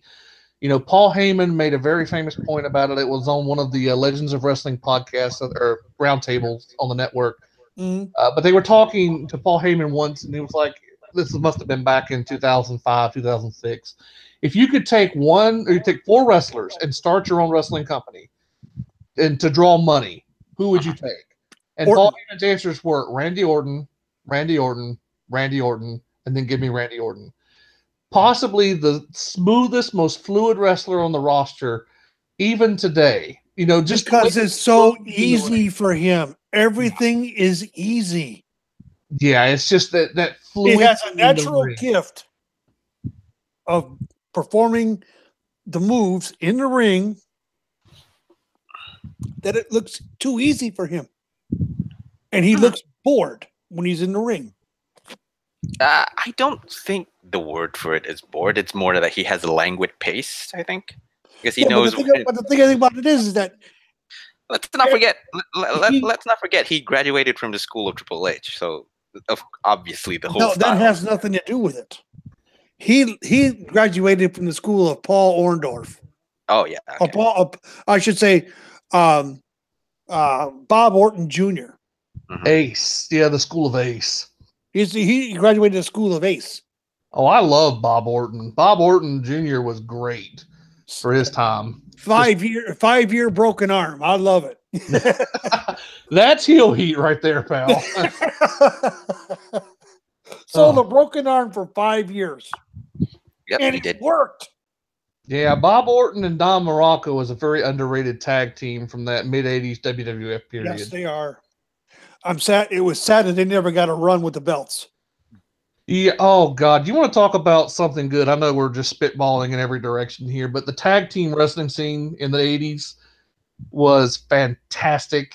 Let's see. You had Afa and Sika, the Wild Samoans. You had Ace and Morocco. You had Marty Jannetty and Shawn Michaels. You had, oh God.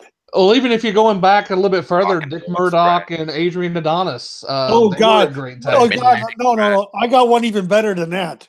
Mhm. The original Texas Outlaws. Oh, Murdoch. Murdoch and Rhodes, yes. Dick Murdoch and Dusty Rhodes. And I will tell you, I will say this, and I know, Biff, you're going to be jealous when I say this. Mhm. I got to see Dick Murdoch and Dusty Rhodes versus Dick the Bruiser and the Crusher at Chicago's International Amphitheater at the age of 6. Oh, you lucky bastard. Somehow. And you want to talk about my guys, the Bruiser and the Crusher lost, or no, there was a disqualification ending. But God, what a match! Because I remember, I remember hearing this. I don't know who got who. I believe it was Dick the Bruiser punched Dick Murdoch or Dusty Rhodes in the mouth, and you heard it. Now I was sitting 60 rows up from the ring, and you actually heard teeth click from the punch. Okay. That far up. That was shoot wrestling going on in that ring that night. Yeah.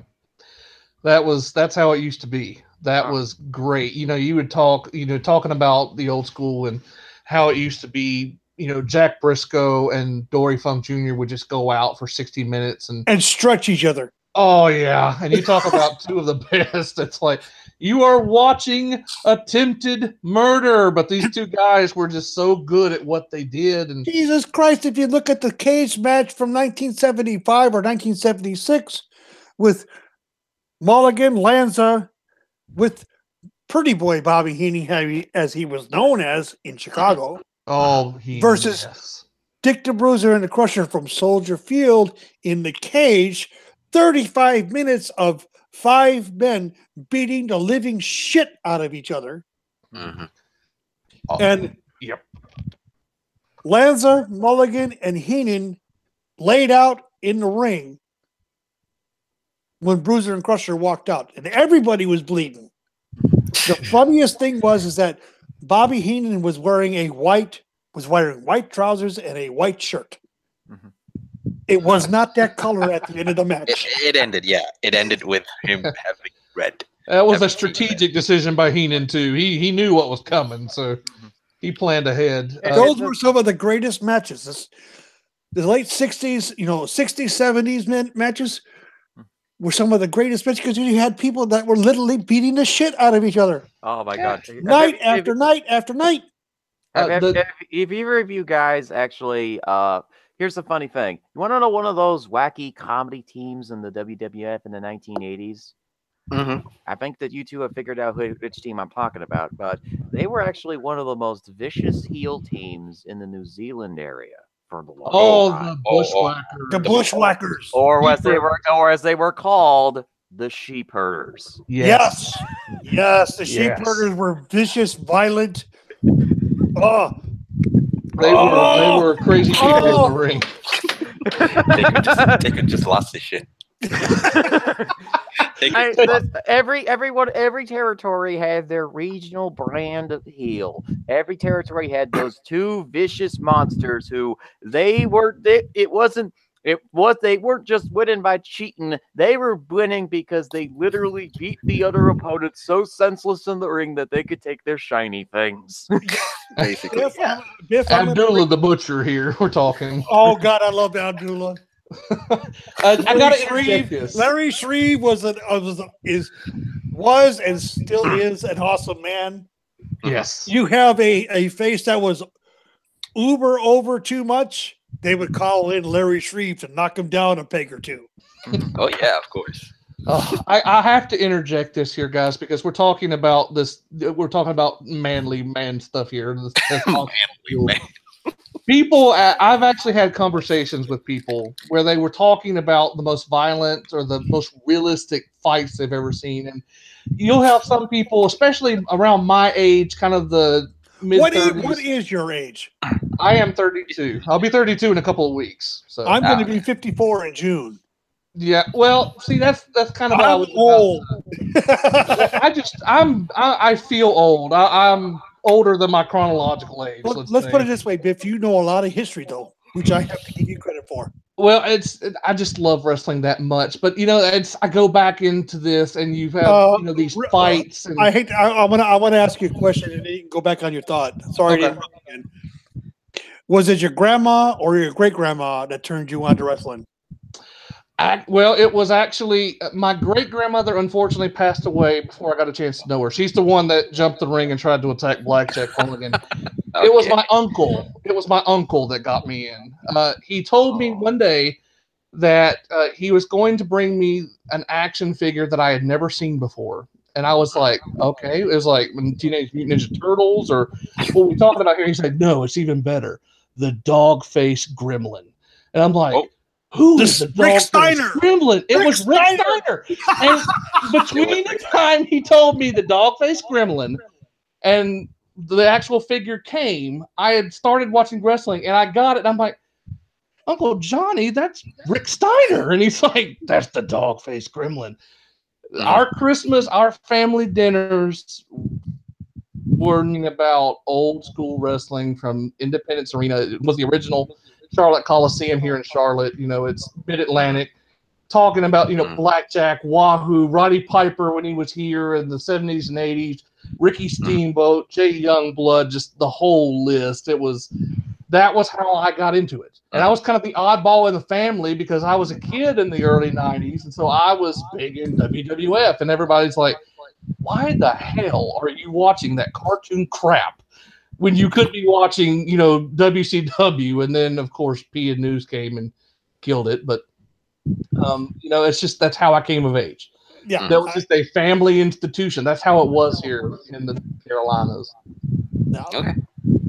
All right, but I could bring up a team from Mississippi, a tag team that I'm sure you would remember there, Biff. Mm-hmm. The Wild Mongolians. The Mongolians. Percival Pringle the Third. Percy Pringle. Oh God. The Mongolians. That's Paul Bearer for you newer fans. That's exactly right. Mm-hmm. Yeah, Percy Pringle. It's so funny to watch Paul Bearer in WWE and then go back to World Class or any of his territorial days and see Percy Pringle and like, Paul Bearer, what happened? With the blonde hair. Yes. Yeah, the Playboy, that Playboy gimmick. Yes. We remember him and Rick Rude sitting out by the pool getting some sun. I'm like, if ever there was a wingman, it's Percy Pringle, because Rick Rude already looks like a Greek god. Yeah. Percy Pringle laying beside him, and he's like, ladies, the buffet is open. Yes. God, you're triggering memories. Well, I'm just that kind of guy, but I got to get back to this. Before we get too far away from it. We're talking about, these fights, these real hardcore fights, the most violent match I've ever seen. And I've watched those IWA death matches from Japan. I've seen all of the street fights in WWE and everything. But people, if you want to see a fight, a violent, visceral, this is real, just grudge match, Starrcade 85, I Quit match. Oh, okay. Tully Blanchard and Magnum TA, the greatest finish to a match in wrestling history, and I will not take this. Bob Caudle explodes in manly joy when Magnum grabs the shard of the chair and jabs Tully in the eye with it. That is the greatest, most violent match I have ever seen. Mhm. And it was just fantastic. It's the pinnacle of you know the whole, you know, if you think of violent wrestling matches, you know, I typically tend to think of two kinds of variety of matches. Matches that happened in the olden days of professional wrestlings in the 60s, the 70s, and 80s. I'm like, oh my God, these people are beating each other. You know, then that's the thing, is that even though that we know a lot of it we focused on male wrestlers, if you watch any little bit of Joshi wrestling from the 80s and 90s, holy Jesus! Oh, You have Like- proof right here. You have proof right here. Japanese Look. that. I mean, you watch these wrestlers, they're like, oh look, they look, you know, they look like nice ladies, and then they start beating each other to death. It's equal as the male wrestlers. That's a thing. It's not a thing of manliness. It's a thing of this. It's equal opportunity. You know, they're just sort of like, it doesn't matter if it's a male or a female wrestler. If you're facing against somebody else in the ring, they're just like scary as heck. we were talking about the Jumping Bomb Angels in one of the night threads a couple of days ago. Oh yeah, because I remember that because I asked if anybody knew who the last WWF/E women's tag team champions were, and it was the Jumping Bomb Angels. Yep. Yep. I mean, and yeah, it was that team, and then you also had one of the most, I think, underrated stables in wrestling in Japan would be the Atrocious Alliance. Oh yes, yes. Yes, but I brought up, you know, because there's rumors going around that they're going to introduce a women's tag team championship, which is fine. Which is fine, Fizz and everybody. But ladies and gentlemen, let me tell you, the brand split cannot handle two women's championships, tag team championships. No. They will have to move. And I say this, and I'm sure I'll get a lot of support. Who right now is in charge of creative on SmackDown? Road Dogg, I believe. And what is he? He is a specialist in what? Oh, tag teams. Tag teams. There you go. Move all the women to SmackDown and create the SmackDown women and create the women's division with the tag team titles on SmackDown. Move. So then we'll have SmackDown will basically be tag team heavy. Then you move. I'm trying to remember how I set it up. You move something over to Raw. You keep the cruiserweights on Raw and highlight them a little bit more on Raw, as well as with their show. True. And hell, give us a tag team, a women's tag team show. I mean, you're not going to get any complaints from me. I'm a tag team mark. My favorite act in all of WWE is the Revival. I'm a fanboy of. They remind me of the '70s wrestling. Oh my God! When they first started teaming up and they started getting good, I was pimping Carolina Wrecking Crew name so hard. I would pester them on Twitter like every day, like, "Hey, I call y'all the Carolina Wrecking Crew." Wink, wink, and I'm like, "Use that name, you bastards!" And they didn't, but I still love them.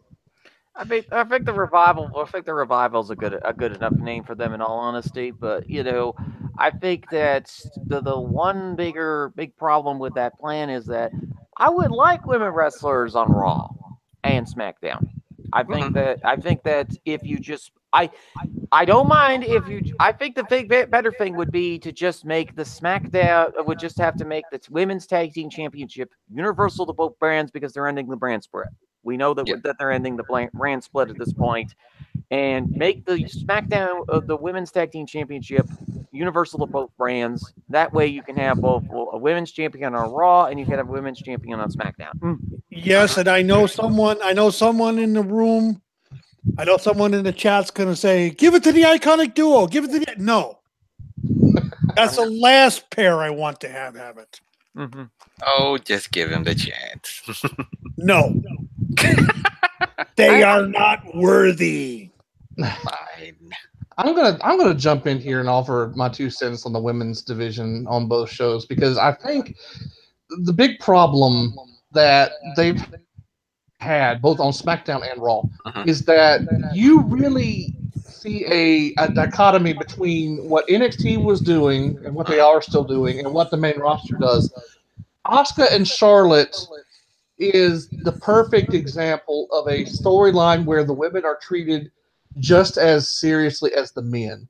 And I think that's kind of almost working against the women's division on the main shows right now, is everything's about history and first ever this and first ever that. And it makes it feel like it's a special thing.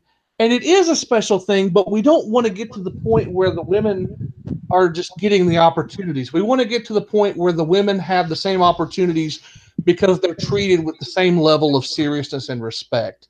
And I get the feeling that women's wrestling on the main roster is still treated almost like an oddity or kind of a special attraction thing, but the talent is outpacing creative in that realm. And so you have to it's not just a matter of where you put people on what roster if you have them all on the same show.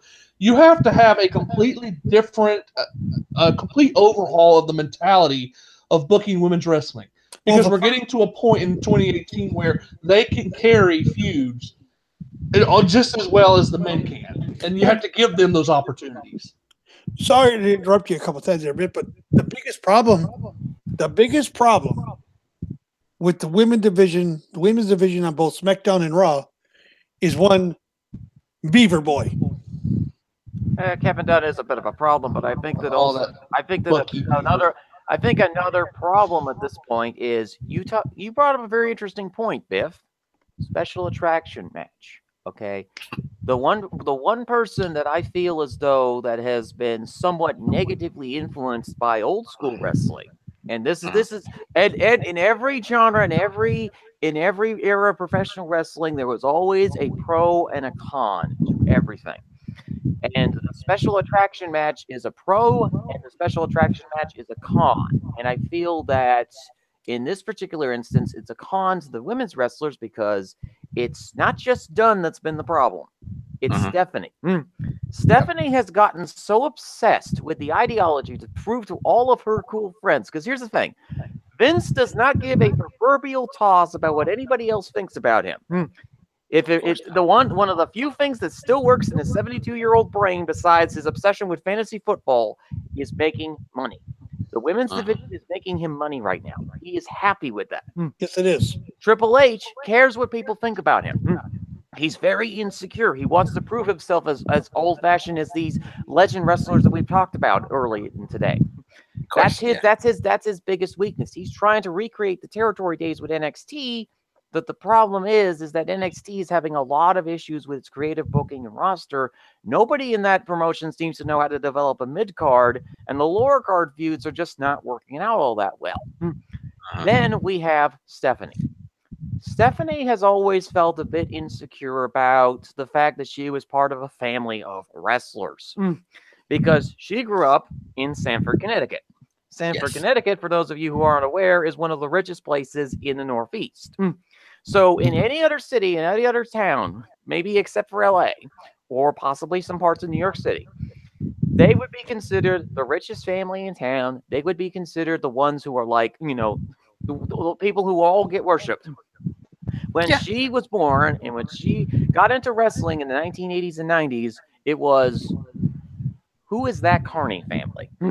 Yeah, correct. They got disrespected so many times by all the rich people in Sanford, and that gave her, and by extension Vince, because that's one of the few things he cared about, was he kept getting insulted by these people. They kept disrespecting him because they knew his father. They knew it. They knew Vince Sr. Vince Jr. was nothing like his father. Okay, he said that. He's talked about that beforehand. Stephanie feels so insecure now, and with the advancement of age, she's now in her 40s. She's got 3 kids. She's married to Triple H. And now we're in this point where, all of her friends are going, why aren't you doing something with that women's division? So she's trying to double down way too hard on the whole, We're making history. We're making history. Look at the pretty signs. We're making history. Please. And now we have a situation where she's trying to do these whole historic moments, like naming that battle royale after that person we're not talking about. And Victoria Mars says, South Carolinian there, folks. No, you're not doing that. No, you're not doing that at all. And Victoria Mars, a candy confectionery heiress, is the smartest person in this room, in the room full of wrestlers. I have to. Biz, yeah, I am going to tell you, I have to give the internet wrestling community and fans in general props for going to M&M Mars Confectionery to get the name changed. Yeah. Because when it was named as the Pimpstress Battle Royal, I came out on this show and was very, very much against it. And I explained why. Yeah. We all know the reason. We all know the reason why. And that the great thing is that Mars and by extension their chairman listened. And she went up to Stephanie and said, "Honey, I know that you're trying to double down. I know that you're trying to impress all your lady friends by, showcasing that, oh, look, we're making history now. We're making history now. But this was not the right decision to make." No. And Stephanie gets so obsessed with history right at this point. It's basically become an obsessive compulsive disorder for her that she has to feel the need to make history about everything. Of course, yes. Well, it's PR. Her training is in public relations. Yeah. It's a PR soundbite, and I think the kind of mentality that we're all kind of dancing around here. Maybe I'm mistaken, but I think really the problem, if I have to be told that something is special, it actually takes some of the specialness away from it. I think, something that's special is going to be special no matter what. But when you're constantly hammered over the head with, this is the first time in history, or, groundbreaking, or everything, they would break character. They broke character in the ring for the announcement of the Women's Rumble. And I'm like, that's good. It's a good thing that we're getting a Women's Rumble here, but did you really have to get everybody and break character in the ring and have like this giant celebration? It's like you are constantly badgering the fans with first time ever. Eventually, it takes some of the specialness away because you're almost, desensitized to first time ever stuff. Just let these things happen. Let it be organic parts of the show, because by pointing out, first time ever or the specialness of it, you're making it feel like it's, I don't even know how to describe it. It's like it makes simple. It feel so it's some sappy ass bullshit thing that seems that the men have it, the women are going to have it now, and it's going to be history making. That is why I am sick and tired of hearing history. Basically just announce the damn match and let it build on its own.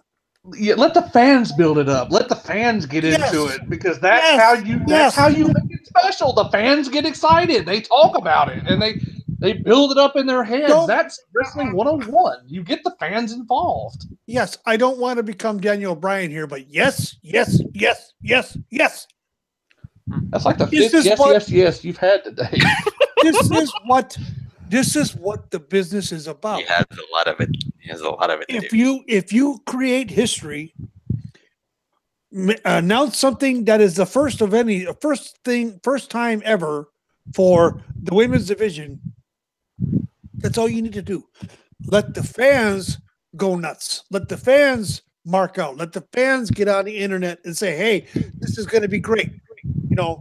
Let the fans do the work for you. You don't need to sell the fact that it's history making. We already know this. Yeah.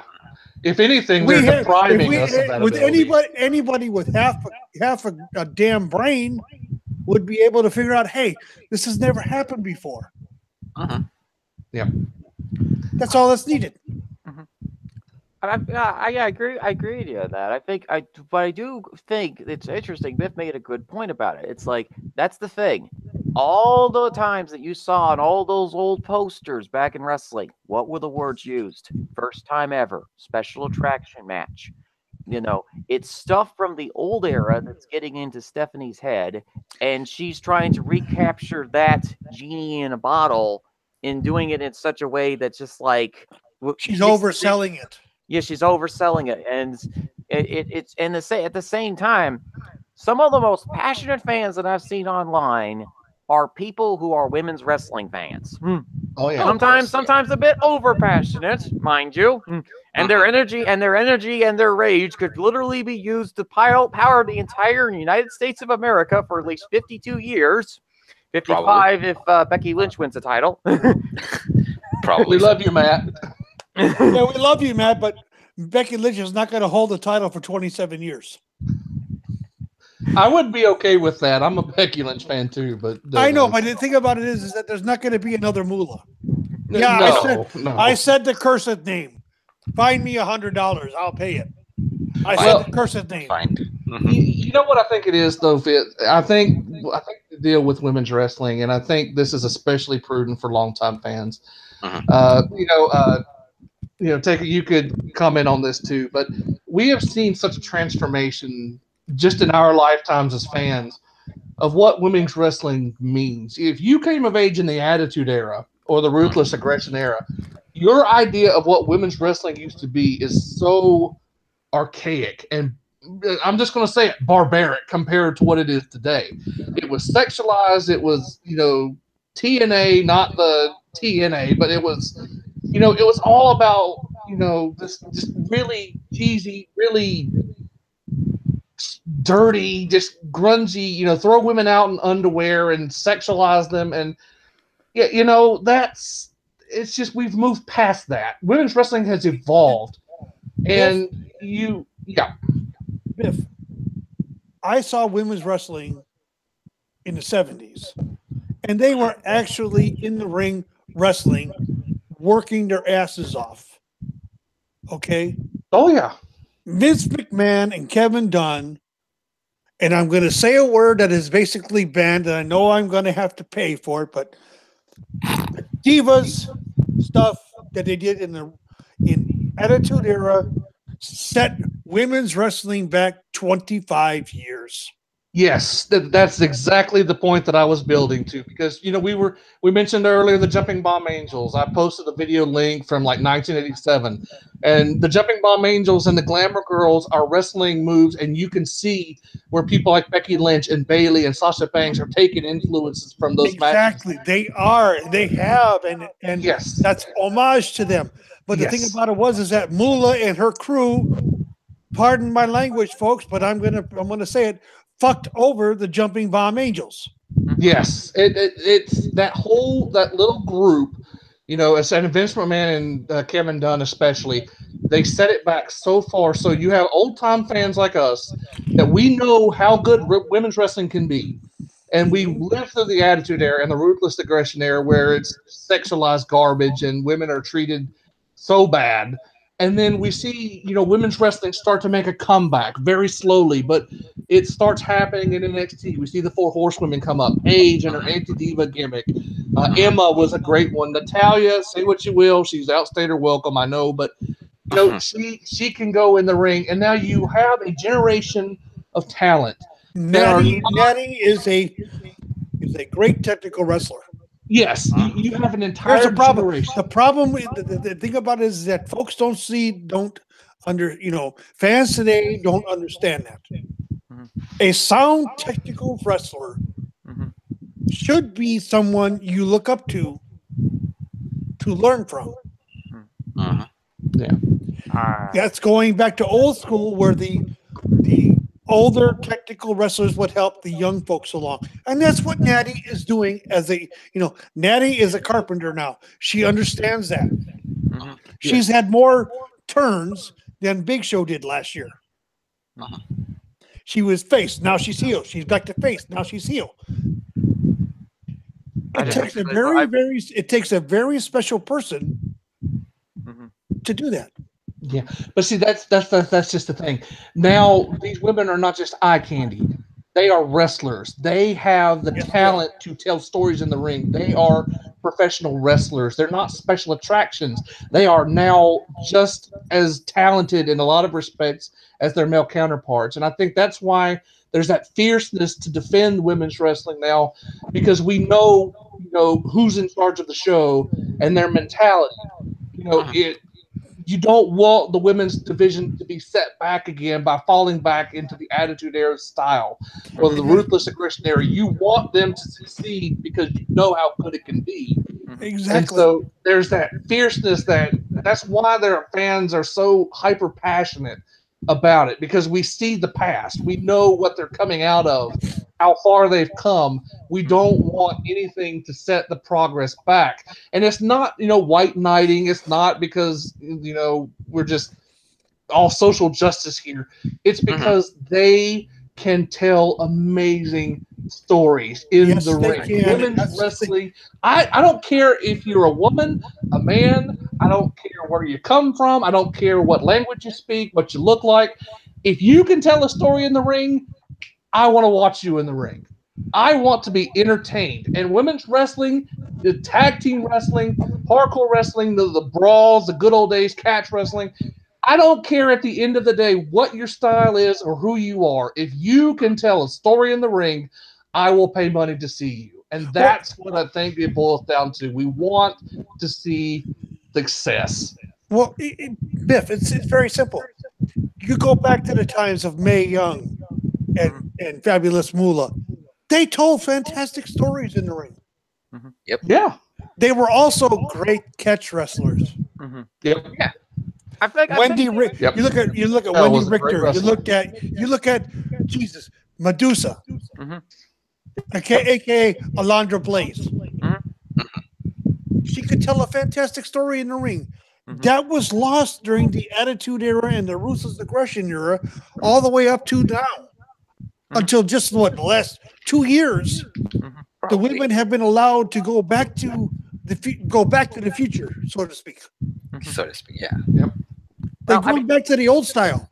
Well, here's the thing, and sorry to interrupt you, Harold Taker, but the thing is that it's not that they're allowed. It's that they're making money, and here's the thing: they're doing things now. They're doing all the moves now that they used to in that era. The thing is that I think that as we were talking about this, we are kind of generalizing it just to WWF. Women's wrestling as a whole in the world just has had so many weird kinds of ups and downs, because WWF was one of the only promotions at that point, because for whatever reason in the 80s, everybody stopped booking women's wrestling for whatever reason. And we just don't know why. I mean, we know that part of the problem was Moolah, but there was more of a systemic problem in America.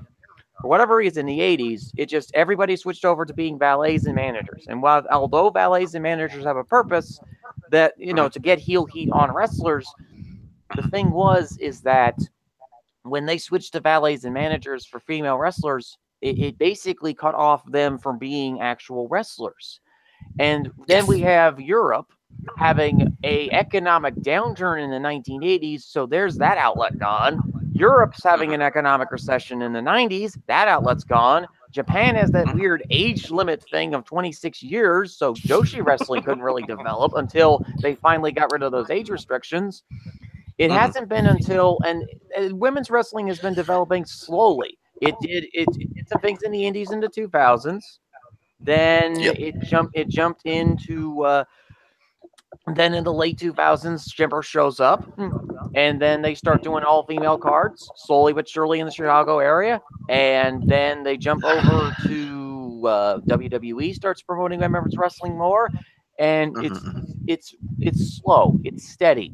But that's the thing. Slow, steady, but modest. Modest, because that's the big thing that in professional wrestling we've had to deal with. We have had to deal with, since 2001, the gradual recovery from the wrestling boom period of the 90s and the 2000s, where everybody was in this, I don't know what you call it, I call it a wrestling high, but I don't want to be insulting to those who've had to deal with addiction issues, and everybody's recovering from that. Everybody was recovering from that wrestling high. And somebody who is unlike the rest of the panel here, I started watching wrestling in 2009 when I was 18, and I've said this story before. My parents were not big fans of professional wrestling. My dad did not like professional wrestling. And a good thing for him to say that, because, you know, he had to deal with professional wrestlers. He knows what their personality structures are like, you know. So he's like, what's this, you know, what's this? And like, I didn't care to watch professional wrestling because I used to be oddly enough, a person who didn't like professional wrestling very much. Then I started watching it in the late 2000s. It started with me listening to wrestling theme songs, and then I got a great education by watching TNA of all things. I'm sorry. No, that was great. No, it was great because here's the thing. For all the faults, for all the insanity that people have had to deal with Russo, the thing is that the guy likes exposing the business. So it gives you an education as to, okay, what's the mindset of what these people are thinking right now? And for somebody who's smart enough to pick through whatever nonsense or insanity or eldritch abomination that was currently in the writing room of that theme park in Universal Studios Orlando, Florida, you know, nobody thought an H.P. Lovecraft reference would be in this show today, but here we are. But yeah, Eldritch horrors are coming, folks. Yeah, the Eldritch horrors are coming, and they possess Steve. Well, Jesus Christ, the people with the big net are coming after me because of what I've talked about today. Yeah, white coats. I mean, that's the thing, is that people have. It's been a 15-year recovery period It's been a 15+ year recovery period for everybody in professional wrestling. Male wrestlers, female wrestlers, transgender wrestlers are starting to come into the business. It's now becoming a market where everybody is going into professional wrestling. We're now in what I like to call sort of a second boom period, or a third boom period if you're a historian. Because there was a boom period in the 20s, then the Great Depression happened. There was a re-rise in the professional wrestling industry throughout the 40s to the 70s. Then there was a third boom period in the 80s and 90s. But also, there was also a bust period, because wrestling also hit a massive downturn in the 90s for the regional areas, because everybody was obsessed about doing the whole national TV thing. You know, and the only one that actually could pull it off was Vince and Ted Turner. I mean, that's the thing, is that we're ignoring the other elephant in the room, and I feel as though that is kind of a little bit of a mistake, given that Ted Turner was one of the only people in the media industry who could actually turn Satan himself babyface. And he did.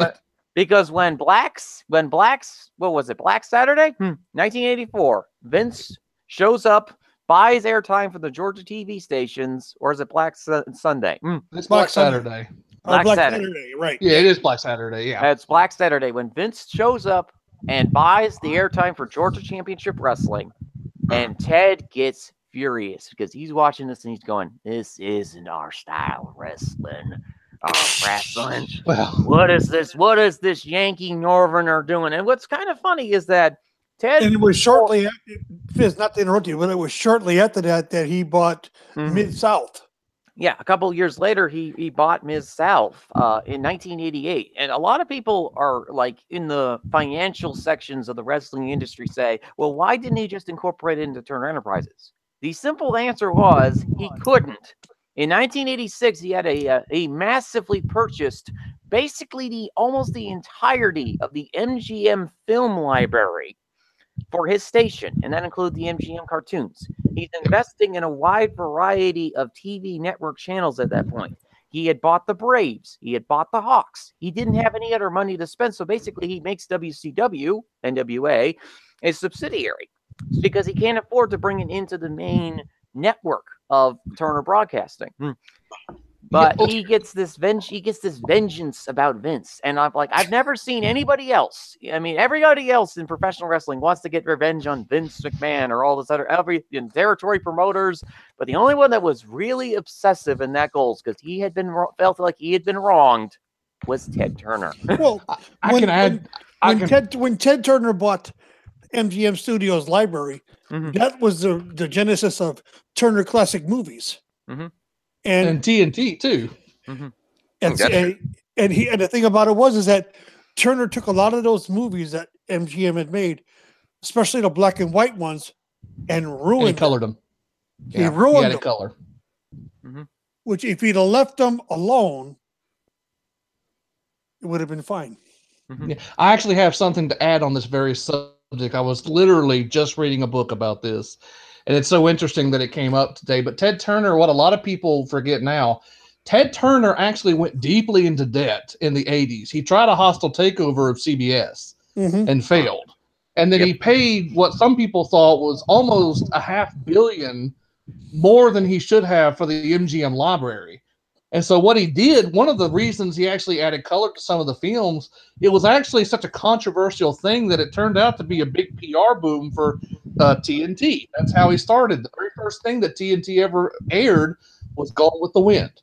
And people were wondering, well, he's going to add color to these black and white films. How can he do that? Well, it got people to talk and tune in. But what a lot of people don't remember about Black Saturday, and I think this is kind of an interesting way how, wrestling, the old stories we weave. Black Saturday, Ted Turner actually didn't have a problem with Vince until the ratings came in. It was when he replaced Georgia Championship Wrestling with WWF programming and the ratings were bad. That's when everybody kind of set up and really got angry with one another. But Crockett coming in and buying out Vince, I think it was $1 million he paid to buy out the time slot. Yeah, that money actually wound up being invested in WrestleMania. Yeah, that's how Vince got some of the capital he needed to do WrestleMania. Because that's also how Crockett. We all know that Vince mortgaged everything he had, yes, as well as some of his friends, to help him get WrestleMania 1, which was on closed circuit, not on pay-per-view.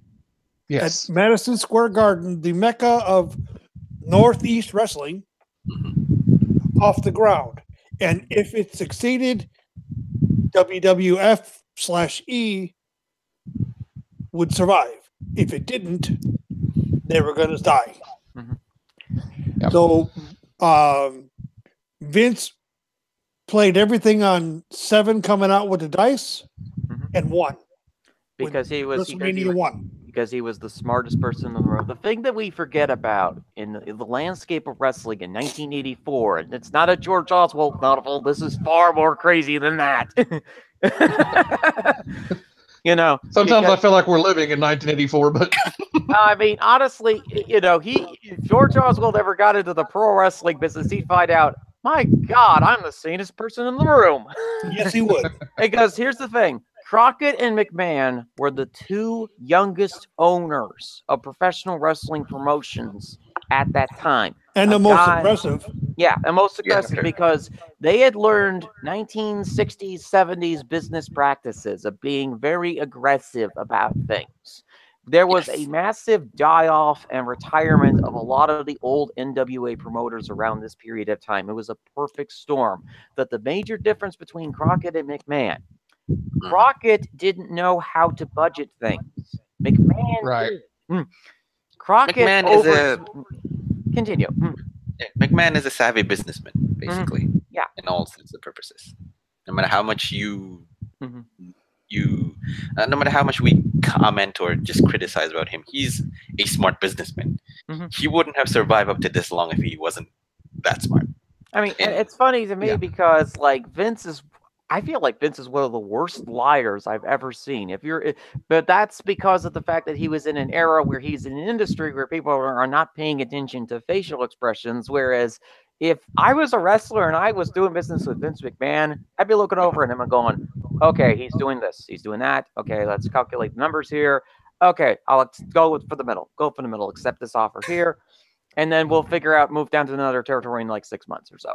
And that's, so wrestlers don't think that way. They're all thinking about the greatest high, which is, the biggest arenas, the biggest shows, the biggest parties, And Vince knew how to budget his wrestlers. If you look at any old wrestling, magazines from the 80s and 90s, you'd hear, okay, X wrestlers from the WWF are leaving this territory. Vince could save money and he could spend money wisely. Yes. It's all about marketing. He was ahead of the curve in marketing. And the thing is that he was willing to work with promotions. That's the big thing that is often lost in the minds of wrestling historians. It's like this whole idea of Vince McMahon as a satanic evil demon. Yes, he's a satanic evil demon, but so was everybody else, okay? Well, Paul Bosch in Houston, the Paul Bosch tribute show. The original NWA group, Mm-hmm. the international group, Mm-hmm. was technically considered a mafia. Mm-hmm. Yeah, in a sense, yeah. Yeah, he really were. Everybody had their little piece of territory, Mm-hmm. and Vince Sr. was part of it. Mm-hmm. And then when VKM, Vincent Kennedy, came along, Mhm. he's like, no, screw you guys. I'm going to break out on my own, and I'm going to make sure I take you all down. Mhm. And he did. Yeah. I mean, that's the thing is like the territories, every territory in the U.S. except one, and this brings us back to our point about the Bucks. There was only one territory that didn't fall down when the things in the 80s and 90s happened. It was because it was big enough an area. And IWGP. IWGP, that would be the one in California, right? Are you talking about PWG, Pro Wrestling Guerrilla? Well, no, I'm talking about the California territory as a whole. Are you talking about NWA Hollywood then? Yeah, California was one of the few territories because of their heavy influence of lucha libre wrestlers that would come into the territory every spring and summer. Yeah. So they were actually making something of a fund. That was the one territory that didn't fall down when every other territory had their recession because of the combination of things. We had the economic recession in the 70s with the Rust Belt that took out the Northeast territories. You know, there's a legendary story about, big time wrestling up in Detroit. There was this legend of, a person driving up to a hotel and there's all these garbage bags there. And it's all these unsold tickets for the big time events in Detroit that was being run by the Sheik because the Sheik got himself into debt. Mm-hmm. All of these older wrestling promoters got themselves into debt or didn't spend their money wisely or didn't understand that you needed to start making deals with the TV networks in order to get your products broadcast. Yeah. Which is what I have to say. I have to give Bob Luce props for, because he had TV deals for many years in the local Chicago area. You would see him you would see him on WCIU channel 26, and you would also see him on channel 44. I can't remember the call letters for it because my memory is fuzzy about that, but I remember WCIU 44 is now a Univision channel in Chicago.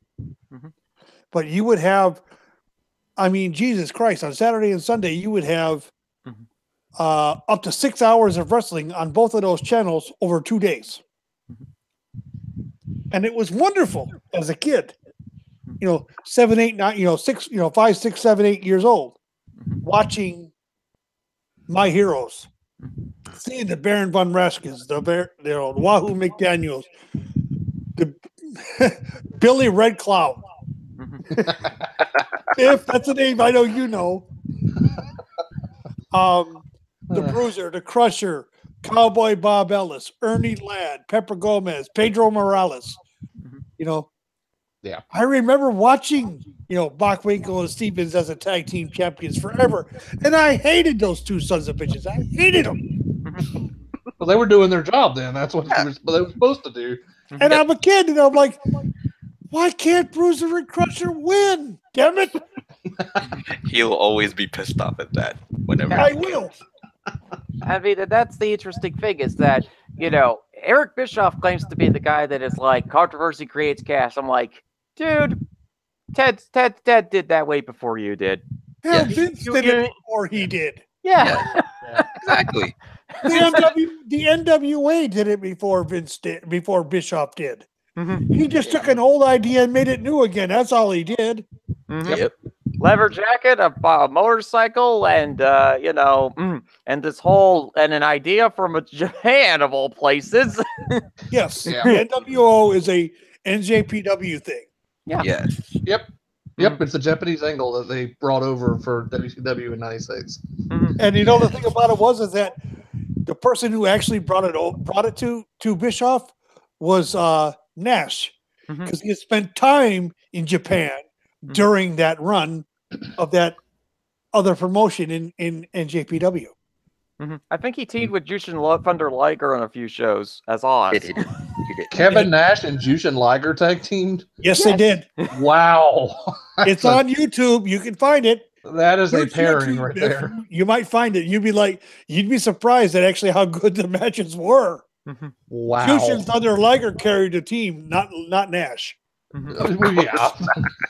I think that was self-explanatory. But... I mean, that's the thing. It's like Chicago had a TV deal. The Chicago promoters had TV deals that allowed them to survive into the 90s. So Chicago and Indiana, be right. Get it right. Yeah, Chicago, Indiana, Illinois, they had TV deals. That's why their scene is still going.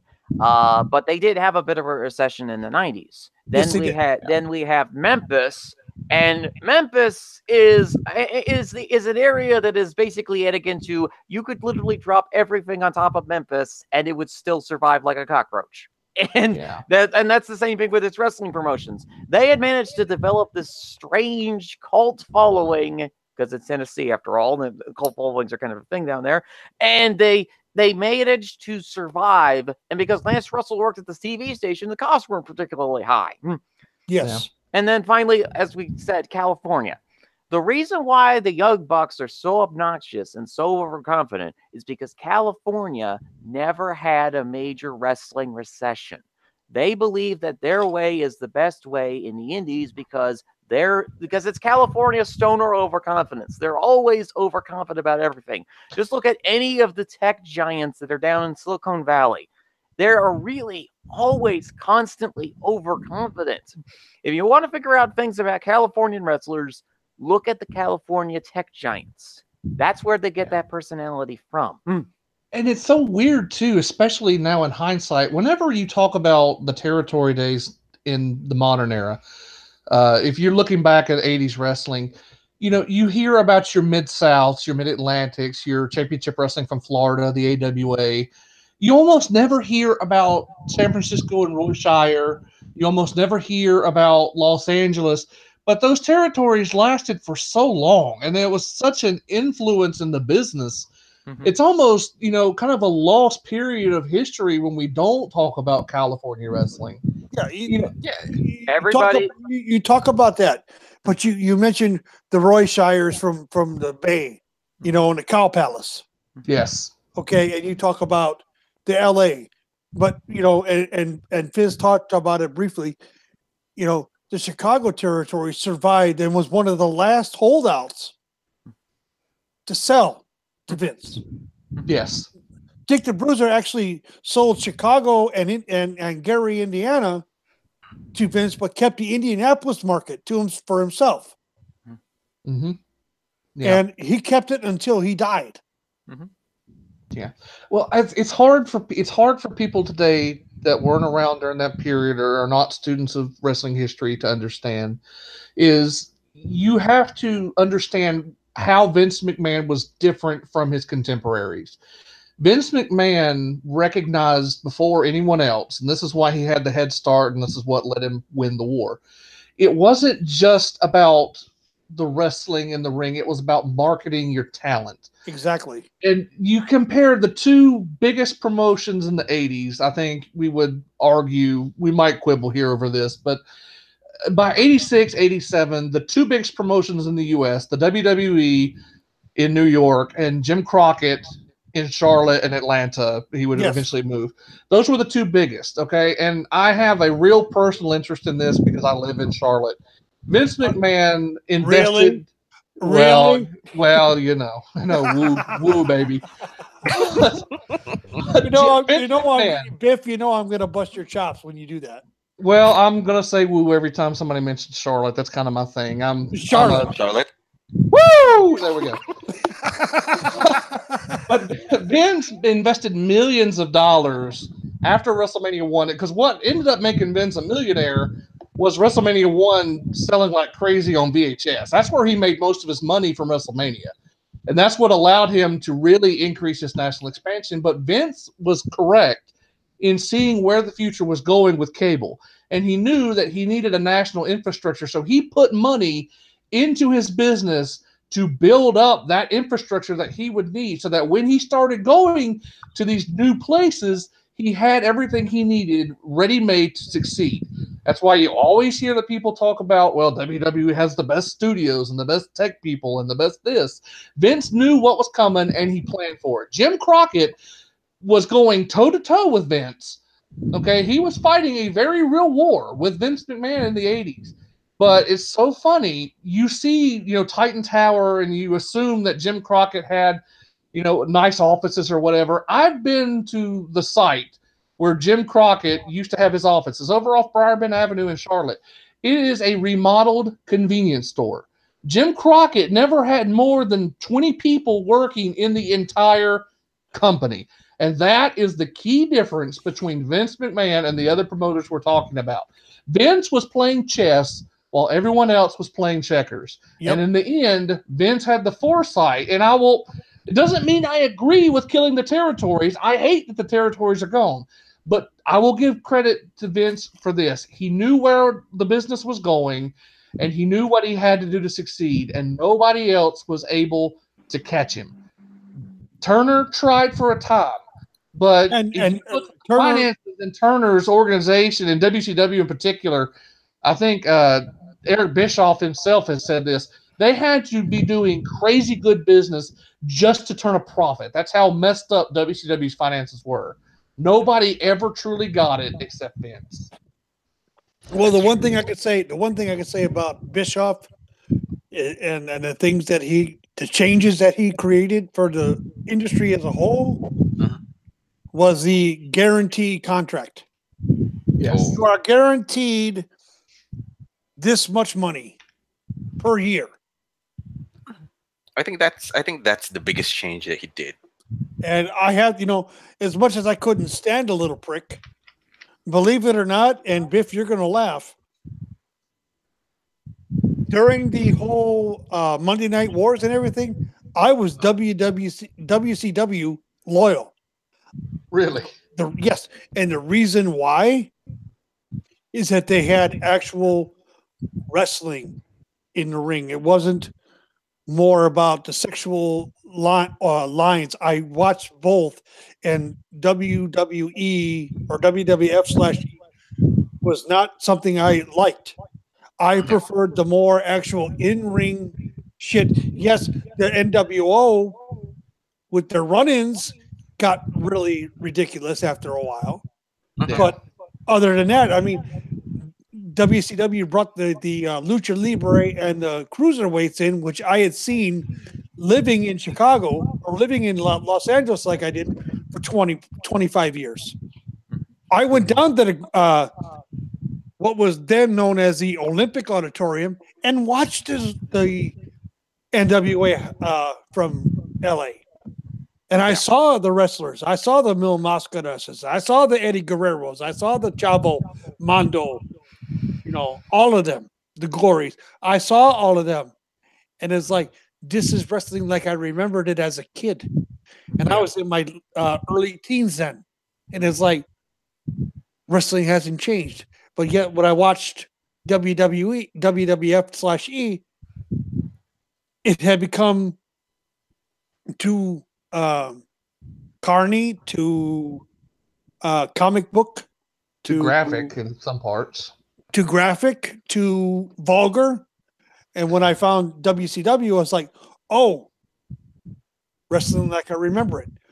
Yeah. Flair, Steamboat, Road Warriors, Rock and Roll Express. Yes. I was going to bring this up too when you were talking about that. WCW gets a lot of flack because there were some really, let's say, not good time periods in WCW. 93 WCW was not a very fun promotion to watch. But if you gave me a choice, I would still watch. I myself would still watch WCW.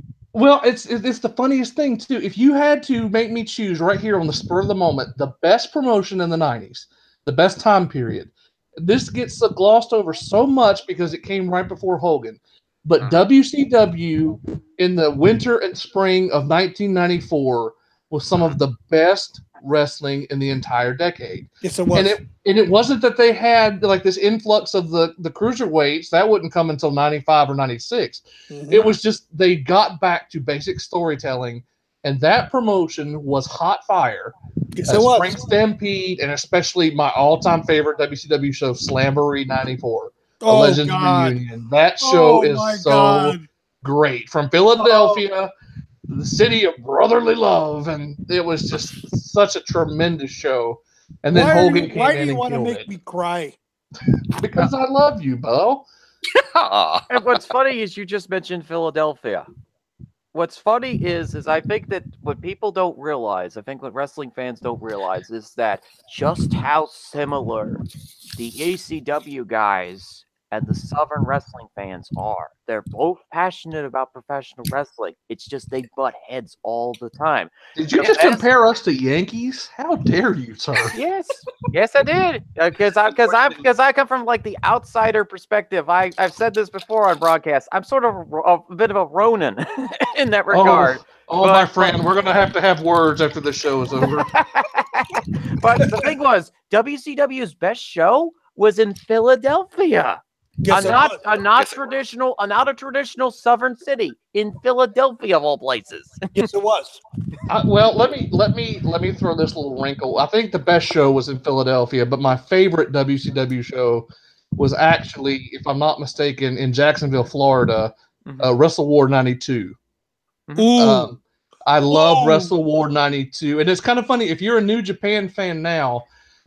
There's a little Easter egg. I'm not going to mention his name. You're going to have to go and search it out for yourself. But there's a member of a particular stable in New Japan right now that appeared on Wrestle War 92. He wrestled in a tag match with Tatsumi Fujinami against the Steiner brothers. You talk about a hard-hitting match.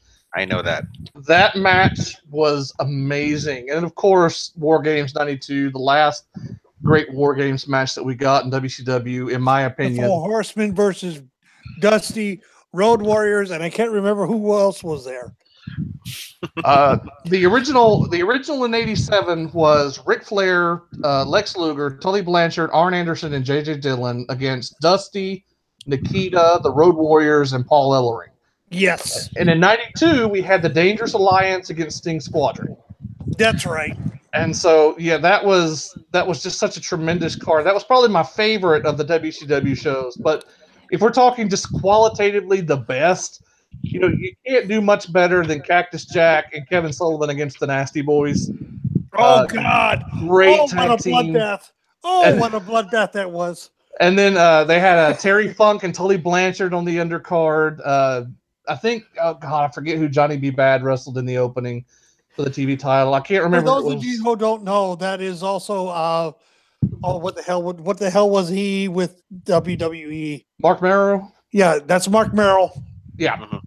Former Johnny B. Bad Mr. was Sable. Mark Merrill's the character Mark Merrill, I'm sorry, sucked. Johnny B. Bad was 100 times better. Oh, and a hint for you on the Wrestle War thing with the current member NJPW. The only thing I can hint of, the stable is one of the most stable is held by one of the most feared guys in the NJPW. Yeah, that'll give you a little Easter egg there to go find. I love how wrestling gives you little stories. I personally think he's like the way he is now because of that Steiner's match. But yes. He got messed up. He had sanity beaten out of him. So. Oh, I think I know who you're referring to. But yeah, I think you already blew that one a little bit too much. He's actually one of my top. He's one of my top 5 favorite wrestlers in New Japan at this point. Biff, I got a question for you. Go for it. The most recent War Games. Yes. From NXT, you mean? From NXT. Yes. What is your opinion?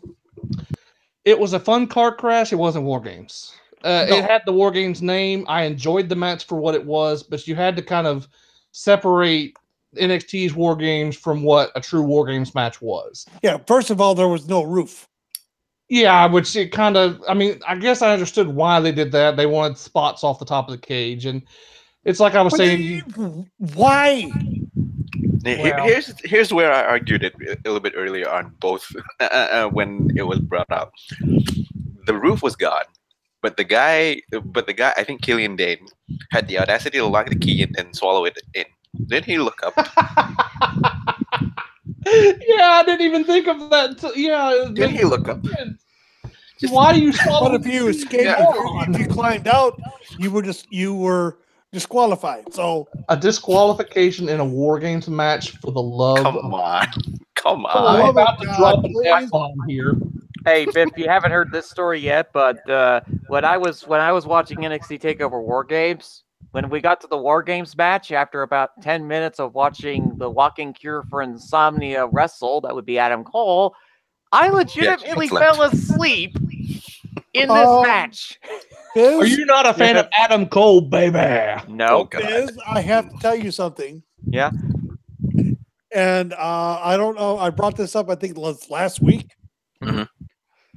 I was watching NXT on my WWE network, after it had gone on.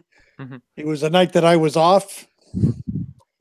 And Adam Cole came out and his match started, and guess what happened? You fell asleep. Exactly. He did actually fell He's asleep. the He already walking told cure you. for insomnia, although in fairness, I think you were like working 6-7 days straight, so... But no, I was wide the hell awake until his match came out. I remember seeing him come to the ring, and I'm like, okay, let me see. Credit where credit is due. Adam Cole and Aleister Black had a hell of a match in Philadelphia, though. That was quite the brawl that they had in Philadelphia. It kind of got overshadowed by Gargano and Almas. They're supposed to. No, it's going to be on Almas and Black at New Orleans, is it not? Yeah, it is. Yeah, I see Black taking the title and Almas going up with Selena Vega. I think so. I think he's probably bound for SmackDown. That would be my guess. To be the antagonist for the U.S. title. Oh, Yes, of course. I would definitely see that. So, Wait. we talked for almost 2.5 hours now, and we have yet to get to Raw and SmackDown. Who cares? Who cares? Who cares? I mean, we're having more fun talking history. I'm quite enjoying this, yeah. So. And that's the thing. That's the thing I like about And the it's show. not the Stephanie McMahon version of history, folks. This is actual history. I mean, shit. I can't. I'm looking forward to the opportunity of being on your show, Biff, because you and I can talk for hours about old school wrestling. Oh yes, definitely. That's the old school wrestling, and from our discussions in the nightly threads, this is a passion of mine. It's kind of my crusade, but I want younger fans. I didn't realize how young the average poster was at Cageside Seats until I started hearing people talk about, well, I didn't start watching wrestling until 2011 when I was in middle school, and I'm like, sweet baby Jesus, middle school in 2011. I'm feeling old, and I'm not. I shouldn't be feeling old yet, but I'm realizing, there's so much history out there that people just don't know. And think about it for a second, Biff. You're 20. You're 20 plus years younger than I am. How the hell do you think that makes me feel? Well, I hope I give you warm, tingly feelings personally, but When you think about it, MDS is what, 30 now? You just turned 30, didn't you? Yeah, I did. Okay. This year. And Fizz, you're what, 30, 31? No, youngest person in the room. He's the youngest person in the room. 26 years old. Oh, God, you really make me feel old. My God, you were just out of diapers last week. Like I said before to you, Fizz, I'm old enough to be your damn father. My dad's your father. Actually, my dad is only 4 years younger than you. Oh, God. Oh, my God. Now you really make me feel old. Make him feel older. Make him feel older. Well, make him feel older. To be quite honest, saying that you watched the Texas Outlaws in person should make you feel old. But hey, you know what? They were a great tag team. Oh, I'm not saying that in a negative sense. I'm saying it in a positive. I mean, with age comes wisdom and experience. Let me tell you a quick story about that, okay? Seeing the Texas Outlaws, that's Murdoch and Rose. And then I moved to Phoenix, Arizona in 1976. And I lost touch with wrestling because there was nothing on TV in Phoenix. Yeah. And then I get back to where I'm able to see wrestling again, and I see Dusty Rhodes has left the Texas Outlaws and become a face. And Tricky Dick Murdoch is a face on WCW wrestling in Atlanta. I'm like, what the hell? Yeah, but you were dating yourself with the Texas Outlaws reference because the Texas Outlaws predate Dusty Rhodes' face turn, and his face turn came, if I'm not mistaken, in 1974 in Florida, the Paxson Nam angle in 74. So if you're watching the Texas Outlaws in person, you have to at least predate 74. So, well, I saw them in 1972, 3. Yeah, okay. So we're talking about right at the tail end of the Apollo moon missions here, folks. Yep. Okay. So, interesting. Oh, we need a space-based podcast, and I would be. I'm not afraid to admit I'm an old fart. Of course you don't. Remember, we actually did a game based on you saying you're old school and you're old. Yeah, I know. And everybody in the room, everybody in chat, take a shot. No, they already taken 15, 16, 17, 18. I don't know how many shots. Now they're drunk. But the thing about it is that you haven't taken any sake. Nope. And I'm straight edge, so I don't do that. I know you do. Just to remind folks in the room, but all I'm drinking right now is a thing of Pepsi, and I got a Dr. Pepper in the back. Hey, take a shot of Dr. Pepper, then, damn it. I'm trying to dial down on the sake. So I'm trying. We're being laughed at, by the way, guys, by Matt in the chat on YouTube right now. So what? Matt? He just got the most. You just got the most done. Matt, I'm going to tell you this right now. The iconic duo will be broken up and split. 1 to Raw, 1 to SmackDown. It's okay. It's okay, Matt. It's okay, Matt. You don't need to drop a nuclear bomb on the poor bastard. He just listened to a humongous amount of wrestling history. But the funny thing is that we talked about, like, Biff's, you said the territories are dead. I don't think the territories are dead in the slightest. I think that the territories are back. Right now, the territories. The old school Fizz, I will tend to agree with you because at my local former Knights of Columbus Lodge, the last 2 months they have had a wrestling promotion called SCW come in. Granted, I can't make it because it's a Saturday night and I work, but doors are at 6:30, match bell time 7 o'clock. If I ever have a chance to go, I want to go see this local promotion. I want to see the young guys, the new guys, the future of our business, of this business. Yeah, because that is what the current independents are. They are the future of this business. I mean, right now they're like separated into, like I said, right now we're going through, and what wrestling has dealt with for the last year, there are 4 pillars: wrestlers, wrestling media, wrestling personalities, and wrestling fans. We are going through right now what we would consider a Sengoku period in professional wrestling. There's a lot of changes going on. There's a humongous amount of Japanese warlord clans. Basically, imagine every single territory, every single wrestler, every single prudent about professional wrestling, and they're all fighting bloodily against one another at this point. You know, we have gone past the Oran War, because the Oran War was the start of that pipe bomb. When pipe bomb hit, there was this new revival of professional wrestling. Everybody's fighting with one another at this point. What we just got to do at this point, for us at least, sit back, relax, let the slaughter happen around us, and then pick up the pieces as we go. Because right now we have 5 territories right now. We have the West Coast, we have the South, we have the Northeast, we have the Midwest, and we have Texas, because Texas is independent. Okay.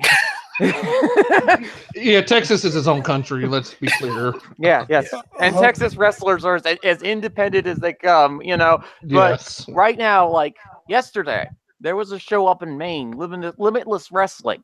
several wrestlers from my area, Western New York, actually were on that card. They're doing they're doing what basically is the American version of a Japanese excursion. They're going to different places and learning the different styles and customs of those areas. Fizz, I got a question. Yeah. I know you push Southern Tier. Mm-hmm. I talk about upper tier wrestling because I shouldn't say push. You talk about it pretty a lot. You have on your podcast, and I've got nothing against that. Mm-hmm. How many of those wrestlers do you see in the future making it to WWE? Honestly, to the main tier promotions, you mean? Yeah. Probably about five, maybe 7, maybe more. It all depends. It all depends on how. Because like the thing is about professional wrestling is that this industry is incredibly unpredictable. Yes. What may be a sure thing in about several years might actually turn out to be a massive draft bust. Because the thing is, I don't look at professional wrestling from the perspective of a professional wrestling fan. I look at it from the perspective of somebody whose main interest in his childhood was sports. Yep. I look at things from a roster perspective. I look at things from the salary perspective. I look at things from a statistician's perspective of analyzing the data, analyzing the areas, and what is going up, what is going down. It's a very different perspective of professional wrestling because unlike the 3 people in this room, I didn't grow up as a child watching professional wrestling. This is all relatively new to me. So I'm applying the stuff that I learned from watching strongman competitions, watching professional sumo wrestling, watching all the varieties of sports, auto racing, football, occasionally some baseball, some soccer when it was World Cup season. But I watched a little bit of everything when I was a child. The only thing I didn't watch a little bit of was professional wrestling. And that wasn't until 2009. And so you have this era that is mixing both the new and the old. The territory days are basically back, and it's as bloodthirsty and backstabby as it's ever been. Well, I think the biggest caveat I could say is that it's a great time to be a wrestling fan. There's something for everybody. Yeah. If you don't like the bloodshed, the bloodthirsty attitude, you can go watch a little bit of comedic wrestling. That's not your thing. If you want a more streamlined version, WWE's right over there, and NJPW's right over there. Yep. ROH is right over there too. There's a lot of things that you can do. Heck, there's a ginormous network of classic wrestling content that you should probably use. Like, if anybody's interested in watching that, go ahead and watch it. Yeah. It's all for $9.99. Yeah. Well, I think when we were talking at the start of the show about the women's revolution too, I think that's something that should be added here. We talk about the women's revolution and how we see it on TV, but in truth, you're not going to feel the full effect of what the 4 horsewomen, what Paige, Emma, what these women have done for another 10 to 15 years. It's not just what they're doing, it's the people that are coming after them. And I think that's what's exciting about a wrestling fan, because you see the influence of each successive generation on the next. If you're a longtime fan, you recognize how the people that are wrestling today got their start. You can see the influence on them. Well, yeah. You look at Roman Reigns. All right. Yeah. Was he pushed too hard at the beginning? Yeah. Yeah. WWE scaled it back, and they put him in, they worked with him. They put him in the program with John Cena, and he got a lesson in promos from John Cena. And since then, he has cut some of the most beautiful promos on Brock Lesnar that I've ever heard. And Fizz, if you're here, yep. You mentioned professional sumo. I got to ask you this, and I know you follow it as close as I do because I watched the previous Basho. Do you see Tochinoshi getting his Ozeki promotion next Basho? Depends on whether or not I think it's actually going to take at least until the summer fall Basho to possibly make an Ozeki run because he's got to get at least 33 wins. If they count his Mega Shira 3 wins of 14 and the Yusho, and his 10 wins now, that gives him what 24. He only needs 9. So if he gets 10 plus, let's put it this way: if he wins the Yusho next, they have no choice. Oh yeah, if he's in the Sanyaku ranks, he's gonna get promoted to Ozeki if he wins another Basho. I'm hoping he does. I think it's going to be very interesting because now we're entering the spring summer bashos, and the summer basho is usually the May basho is a bit more difficult than some of the other ones because it's warmer, the ring surface is a little bit more slippery. It might benefit Toshinoshin's style, but he's also struggled in the summer months statistically. Yeah, well, he got himself 10 wins with a thigh injury in the last basho, so. Guys, I hate to cut this short, but we are already crossing the 3rd hour mark. Not quite yet. We didn't start till 10 after, so damn it, we're not at 3 hours yet. Oh, we have 2 more minutes. You want to count those extra 2 more minutes? No, we got 12 minutes, damn it. We didn't come on till 10:10. It's really a shame that we have to stop this conversation. It's been quite awesome, sir. Yeah. And MDS, you took it upon yourself to bring Fizz in here. I have no idea what you're talking about. Don't lie. I have no idea what you're talking about. You bastard. I got up at like 11:30. I tuned in and saw Shootin' the Breeze, and I saw that Biff was on and you were on. I'm like, they're talking wrestling history. And I'm like, that's kind of stuff that I'm interested in. We'll see how I do. I mean, I know for sure that when I go on Biff's show that it's going to be nothing but history. Oh, it's going to be kryptonite for the old men. That's just going to be tremendous. Yep. Or and we're going to have the young ones going, are you serious? That's how it was. Learn from your elders, people. We know what we're talking about. No, I'm getting more and more people on the side of old school wrestling because they listen to this old fart on the interwebs. See, technology isn't so bad after all. The old ways are good, but technology can help sometimes too. Yes. So. But the big question I have is this, and I'm going to end it there. End it here. Okay. Why does there have to be a heel in every match? I don't know. I mean, depending on what brand you watch, there's no babyface in a match. So, but you look at SmackDown, the women's division has 3 strong, and I mean very strong faces in Becky, Naomi, and Charlotte. Yeah. Charlotte has finally got out from under the shadow of her father, and she is flourishing as a face. Anybody who says different is not seeing what I'm seeing. And Biff, I'm sure you would agree with me. Charlotte has flourished as a face on this run. Yeah, she's doing the best work of her career right now, I think. So, and that's all, because her dad was the dirtiest player in the game and this and that. He will tell you, he has said it. Charlotte is 10 times the performer he ever was. And Rick was good. Yeah. I just don't imagine that Ric Flair doing a moonsault though. Oh no. No. And he will admit he can't do it. He cannot do a lot of the things that Charlotte does. I mean, the way I see it is that back then it was not as much as face and heel, good guy, bad guy.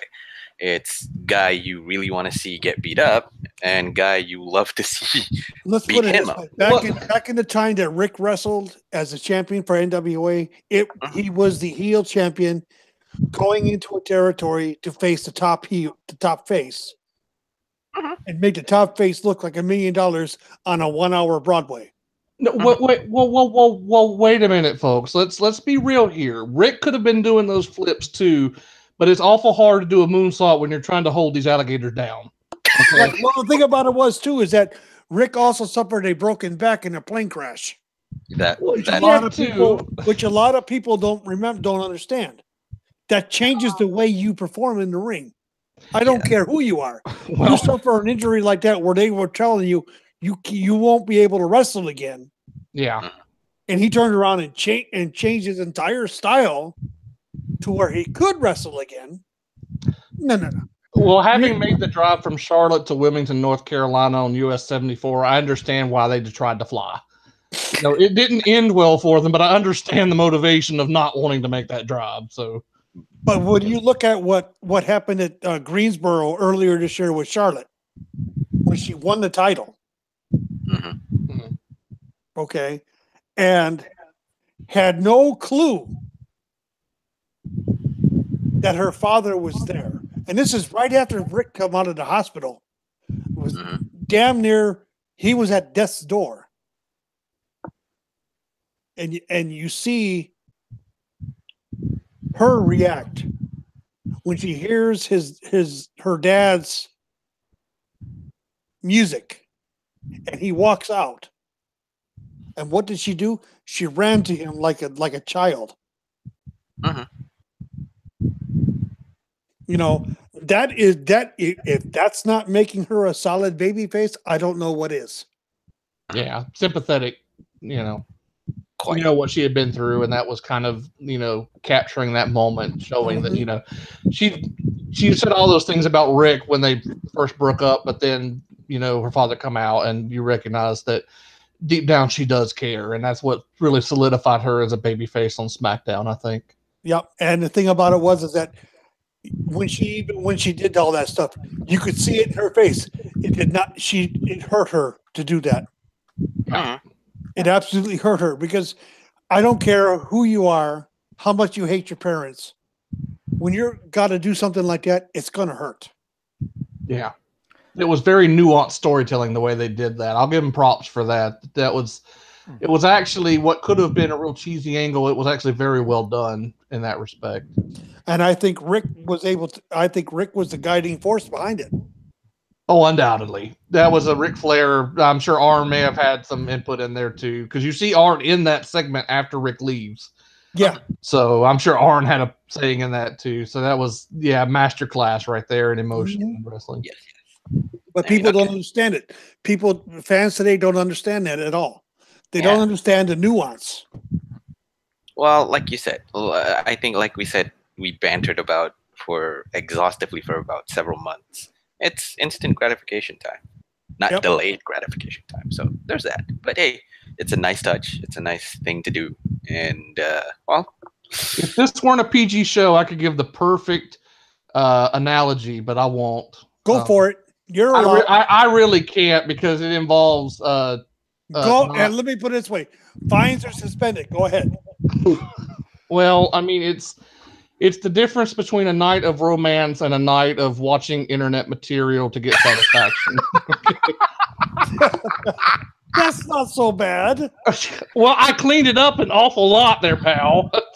Let me put it this way, Biff. You are welcome whenever you feel free to come on here to speak your mind. This is the old Takers-Minion seal of approval. This is how it all starts. At first, there's ooh and ah, and later there's running and screaming and horror. And orgasms, and we can say orgasms. Yes, Bob Caudle has an orgasm on air at Starrcade 85. Yes, he does. Yes. Or like what Stephanie had in the ring after getting the spear from Roman. Okay. You can tell we've reached the end of our time here. We're getting into the after hours broadcast. I know I brought the joke up a couple of months ago, but and that's your fault, damn it. You're regretting this long-term story angle, Senju, obviously. The only thing that I didn't get today that I'm thoroughly disappointed in is the Fitzpatrick promo a la Paul Heyman about something. Well, you can't get everything on one day. Come on. I mean, the most that he can do is appear. The thing about it is that Fizz is the greatest promo since Paul Heyman. I don't, like I said, I have always been really confused with the comparison to Paul Heyman because, like, I'm literally the exact opposite of the guy. I actually can manage finances. I don't do all of the dirty tricks that he used to do in the professional wrestling industry. I'm one of the nicest, most honest people in the wrestling world, and that's not something to boast, and that's not something I boast about, but because I'm not a boaster, I'm a very humble individual. That's a great. But That's a you great. should boast because Fizz, you are good at it. Mm-hmm. I've told you this, and yes has told you this. Everybody has told you this. Mm-hmm. Have I told you that? Okay. And like you said earlier about Gary Hart, it's like I'm a little more similar to Hart actually, because like and he was and what was Gary Hart? Gary Hart was a heel manager, but he was also one of the nicest people in professional wrestling. But he was also one of the greatest promos. Yeah. Yes. Definitely. Definitely. Okay, guys. On that note, we will end this show because we are now at close to 3 hours. Close to 3 hours. Yep. Are you satisfied now that we're close to 3 hours now? Yeah, I am. And besides, I think that promo I did about the territories, well, that was a Fizz promo, basically. That was I technically. missed part of it, but that's okay. I'll have to go back and listen. I will give you a grade later. Mm-hmm. Satisfaction is guaranteed. So Satisfaction guaranteed. Shooting the breeze style. I mean, I'm sorry, guys, if you are oh, listening. we're shooting. That's definite. So Next Again, week, folks. week, folks, is the big panel for WrestleMania. Oh, yes. The panel has been convened and confirmed. We lost 2, but I was able to replace them in very short order because it seems that everybody wants to be on this show for some odd reason. I don't know why. Really? Really? I don't know why. Okay. I'll trust you on the networking situation. There you go. Except for one person that you're working on still. Yeah. I'm still waiting on Bruce Pritchard, so there's that. You just let it out of the bag.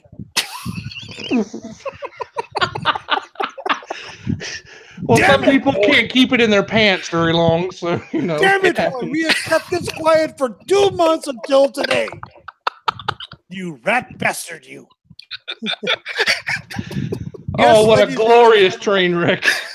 Yes, ladies and gentlemen, we are working on having Bruce Pritchard on our show. I mean, it's 2 months. I've been chasing the guy for 2 months. At least give them a little bit of tidbit. It took me, a month and a half, almost 2 to get Conrad. Month and a half. Almost half. You get it Well, in it took about you a month. week to get Biff, so that was an accomplishment.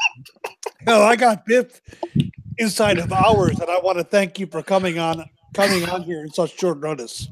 It's no problem. I had a blast on here, and I got to say orgasms on air, so that was awesome. And You can say And orgasms. Roundhouse, Next time you and- I you saw can- a Roundhouse in the chat asking what's so great about orgasms. You'll find out. So, You'll find out. You will be on in 2 weeks again. yes, I will actually be in New Orleans drinking a hurricane this time next week, so I will not Yes. be here. You will Yes. be here in 2 weeks Yes, to I will. give us the full rundown of your experience. yes, I will Okay. have the live Correct. takeover and WrestleMania experience for 2 weeks from today. And I'm sure you're going to try to get an interview or two. Hopefully so. Try. Well, you'll try. I will probably be too drunk to try, but I will endeavor to Hell, do listen, something. I'm in New Orleans, for God's sake. I'm going to have a hurricane or 5. I can but tell. where can they find you, Biff? I am on Twitter at Real Deal Biff, and that's DILL, like the dill pickle. You can find me at the Queen City Express podcast. Myself and my co-host Ryan Sayo, we air every Thursday. New episodes generally go up around 8 p.m. Eastern. You can also find me at Cage Side Seats, and if you're very lucky, in a bar near you. Okay. In a bar near you. Sure. Well, that went over like a fart in church. Yeah, so much for humor. Thank you so much, Fitz, for coming over. Oh, no problem, guys. Hey, I'm glad that I was able to get you because I had nobody, and then all the stuff happened last night, and it's like, ooh, the perfect person is Biff. I'm like the third wheel here. I'm the spare. You throw me on when you get a flat. I'll come on and I'll. No, you're not the spare tire, damn it. You're one of the You're top damn guys. right. I'm a Cadillac over here, pal. Biff, you are going to be a Hall of Famer on this show. One day. One day. You're giving me the vapors. I got the vapors. Again, I would like I'm gonna to say, have to sit here and smoke a cigar and a mint julep to calm down a little bit here, guys. Sure. You need to have Addicted Brews a cigar on me. Oh, Stogie. Yeah, now we're talking. I actually have a cigar lounge I go to in Charlotte for that very reason. So there you go. I used to run a tobacco shop and I had a walk-in humidor, buddy. Oh God, I love you. I want your babies. Anyway, Fizz, where can they find you? Again, thank you, Fizz. Thank you very much, Fizz, for coming over on such short notice. Well, I mean, honestly, you're dealing with these two chaotic individuals. I figure, hey, he needs another hand this week. You can follow me on Twitter at Fitzpatrick14. I'm William Fitzpatrick on the Twitters. I do 2 podcasts. I do Cage Side Speaks. We're planning a WrestleMania show eventually here on the air, which will air in the next couple of weeks. And I also do Fizzy's Wacky World of Wrestling. We just did yet another episode. We celebrated our 40th episode this week. We talked about the 14 matches on WrestleMania with Kane Knight as this week's guest. Yes. This year, we're going through a little bit of a different thing with Series 2 of Wacky World of Wrestling. We're going to have a new guest co-host on every few weeks or so. The schedule and the timetables on this is whenever the guests feel like that they can appear on air, and that's when we do the shows. But it's now semi-weekly. So basically consider it a semi-weekly podcast. A little surprise. It ends up in your notification box. Yep, agreed. MDS, where can they find you? Shouldn't you be doing yours first before I wrap? No, go ahead. I'll do Sure. mine last this week. Oh, okay, fine. They can catch me again. I have to emphasize that I already changed my Twitter handle. It's not Becky Got Banged 666 anymore. It's Mr. Dr. Senju, as in MRDR Senju. You can catch me on Twitter. You can catch me on K-Side Seats. You can just email whatnot. That's it. Where can they catch you, Mr. Taker? They can find me at TakersMinion on Twitter. They can also follow the show at Shootin Breeze, BREEZ #1. Any questions or comments you have about the show, please leave them in the comments section of the YouTube. You can always find us on iTunes and SoundCloud after the show is finished, as long as MDS gets it up in time. Hey, I only fluked it once. Just once. Yeah, but you didn't put the links on the YouTube last week, but that's beside the point. That's beside the point. Usually I do that whenever I have the free time. Anyway, we got all our shows that are affiliated with us. We've got Queen City Express with Biff Kensington and Ryan who? Ryan Sayo. That's his Ryan name Sayo. this week. It may change next week. He said he might go on a rotating basis. So, Well, you're going to be out of town this week, so. oh, he's coming with me. Fun fact: Ryan Sayo actually is my brother. So we're. Oh God, Yeah. that's good. Oh, Be fun. Fun. Do me a favor, Biff. Yes. Tell him he is due to be on the show after WrestleMania. I will work on bringing him on because he lives in the same house I do. So we're all good there. So All right. Okay. All right. Because I want both of you all on the show to give us the lowdown on the live visit. well, I'll tell you what, he would be good to have on because he could fill in the blanks from where I'm in a drunk stupor. So that's perfect. God help me. God help me. Oh, you know you love it. You know you love it. All I'm looking forward to is this from you, Biff. Go on. More plugs. Sunday night after WrestleMania is over, in your drunken stupor, you come on nightly. Oh, sweet Jesus, I'll be dead. My ass is going to have to be surgically removed from the chair in the Superdome. And you want me to come in after that surgery? Of course. Why not? Yeah, who the hell needs sleep on vacation? That's sure. I don't. And I haven't had a vacation in 12 years. Well, why go to a jazz bar when I can get on the nightly and talk about how my ass is still numb. No, I will endeavor to be there. I'll probably be, in the afterglow of a great WrestleMania card. That should be fun. So Okay. But anyway, we got our podcast that we all promote. Mm-hmm. We have Two Guys, One Sport with George Curtin Jerker at Sabez and Crazy Chris Cogan, Mm-hmm. which comes on live Saturdays or Thursdays, I should say, at 8 p.m. Central, 9 p.m. Pacific or Eastern. Pacific. Jesus Christ. Take a deep breath. Do it again. I'm tired. I haven't really slept yet because most of you know I work third shift. Anyway. Go ahead, MBS. Plug everybody. Okay, fine. I mean, we already covered unaffiliated podcast, but let me just repeat everything on such short notice. We have Two Guys, One Sport with Crazy Chris and George Gonjuga. We have Fizzy's Wacky World of Wrestling, of course, with William Fitzpatrick and a rotating cast of guest members and guest co-hosts. A Violent Wrestling Podcast with Ambrose Ellie and Prince Moxley Lopez, still under hiatus a little bit, but we'll see about that. We wish it will come back. Of course, we have Match Fixing with Don Salcusmano and Cedar Bridge Media. Wednesday Night Shootin with Tanya Rogers and Andrew M. Swift. Ringside Geeks and For the Love of Wrestling with Miss Monroe and her boyfriend, plus a panel of other members. I forgot. But okay. Then we have Cage Side Stipulated Podcast with Better Boys Club with Brent Brookhouse and All EO Ethan Page. Not Your Demographic with Stunning Stella and Nick Aaron. Keeping Up with the Kayfabe with Mark Riley, Jody May Esquire, and Jack King. And last but not least, Bros Before Elbows, Anthony, Farron, and Tommy. Lest we forget. Podcast on MLW Network. And both of them have Conrad Thompson. That is Something to Wrestle with Bruce Pritchard and Conrad Thompson. And What Happened When with Tony Schiavone and Conrad Thompson. Check your listings for that. They drop, I believe, Thursday and Friday. Okay, so I believe that is it. This has been episode 38 of Shooting the Breeze. It has been fun. Close. Yeah, it has been fun. I like turtles. They call this the call before the storm, but in reality, the storm has already hit. Oh, Hurricane Biff has just destroyed everything this week. No. Hurricane Biff. Taker has hit.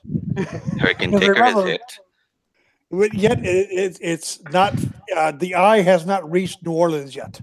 Oh no, not yet. Oh, it's coming. No, that's the Louisiana State Athletic Commission and the number of times that people can't do flips. Oh, hey, we need to also mention the Ruthless Aggression podcast with Metal Matt. And we also need to promote the Roundhouse Wrestling podcast with Dennis Cowie. Yes. But then again, okay. I mean, that's it. That's it. We see you guys. We got you covered, y'all. Don't worry. This has been episode 38. Shooting the Breeze. It's already in the archives. Hit it. Get it. Do whatever you want. Thank you, folks. Join us next week, 1 hour early, for the Breakfast at WrestleMania special edition. I am gonna die. with a great panel of people. It's going to be. I can't cook for this many. Except me. I'm hoping you will be at least in the chat room for part of it. If I'm not drunk and passed out from Friday night, I will be there. All right. Episode 38 is done and over with. See y'all later. Bye. Bye-bye.